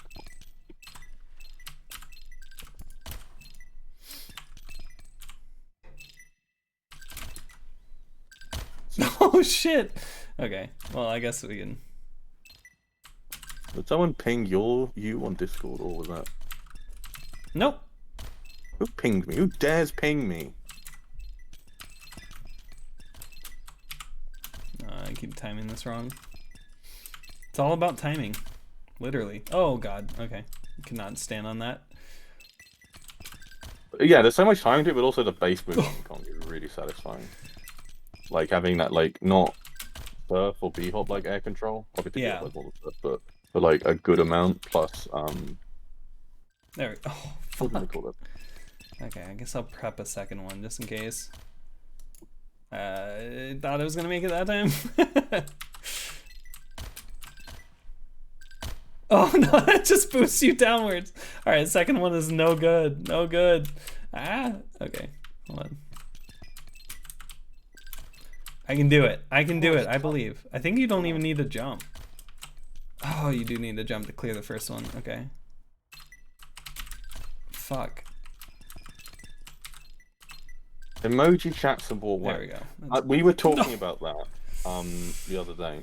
Mm-hmm. Like, we could do like Twitch style, Discord style emotes relatively easily, but it would take some C++ work. Yeah. And do we want to put that time into chat emotes? Probably not. Maybe eventually. I don't know. What was your input on that, Nick? Actually, because I don't think we.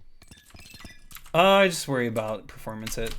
That's my main worry. In terms of like the number of, I can't remember how it was a match. It's like, what if somebody spams their entire 300 character or 300, like, you know. Yeah, I mean, we could symbol. limit that though, right? Yeah. Oh, I needed to throw it. Yeah, we don't want to make 300 images per chat message for sure. I need to curve smoother than that. I'm so close. That's too harsh. You gotta go like around this corner immediately. Ninja minute. Yep. The ninja's just better than everyone else. No, I almost made it too. I cursed it. I'm not curving fast enough. I just accidentally switched to undefined. How did that not hit me? I'm upset. Why is that a thing in Kong? If you set your Oh, JS chat. Oh, Localized chat typing conjugate. I've fixed this already. I just haven't bothered to make a pull request. I'm gonna make a pull request. You should make a pull request on that one. Yeah. Chat typing conjugate. Yeah. Ugh. Good old localization bugs. That's what I'm talking about. These little like one-offs. No. Oh, yeah. No. Okay. Ignore JS exceptions. That's the one I wanted. Yeah, just ignore it. I just hit continue too many times. In fact, I could maybe. Oh my god, I'm actually. I don't think I have a build that's up to date though. Yeah, I'm not doing that. I'm gonna do there we go. the whole engine, but... Just lost. What is this? Yeah, fucking like 3 minutes on this. I'm not even. I don't think this even needs testing. This is so. Oh, okay. Well, it's 3-hour mark. We broke the game. We didn't crash though, fortunately. I mean, yeah, this is a nice little momentum exclusive. The white under the graph a bit. What am I doing? Panorama. But yeah, I guess we'll end the stream there.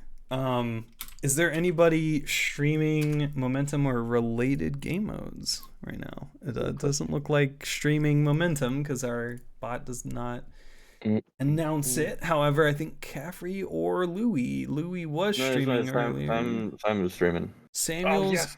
Samuel's got the orbs. Okay. All right. So we're gonna go raid Samuel's then. Yeah. So thank you all. Is that right? Did I type it right? I did. Okay, cool. Yeah. So thank you all so much for watching and hanging out. Hopefully, you got more information about Momentum Mod, saw a little bit of its gameplay. Yeah, we're gonna raid Samuel. Samuel seems to be doing some AHOP, so hell yeah. Yeah, and yeah. Happy New Year, I guess. There's probably some viewers that are already in the New Year, but Happy New Year, and see you all in 2023 for some more Q&A streams and hopefully some dev streams in the future too. We'll see what happens, but yeah, go and enjoy Samuel's, and thank you all so much for watching and asking questions, and yeah, see you in the next one. Laters. Bye-bye.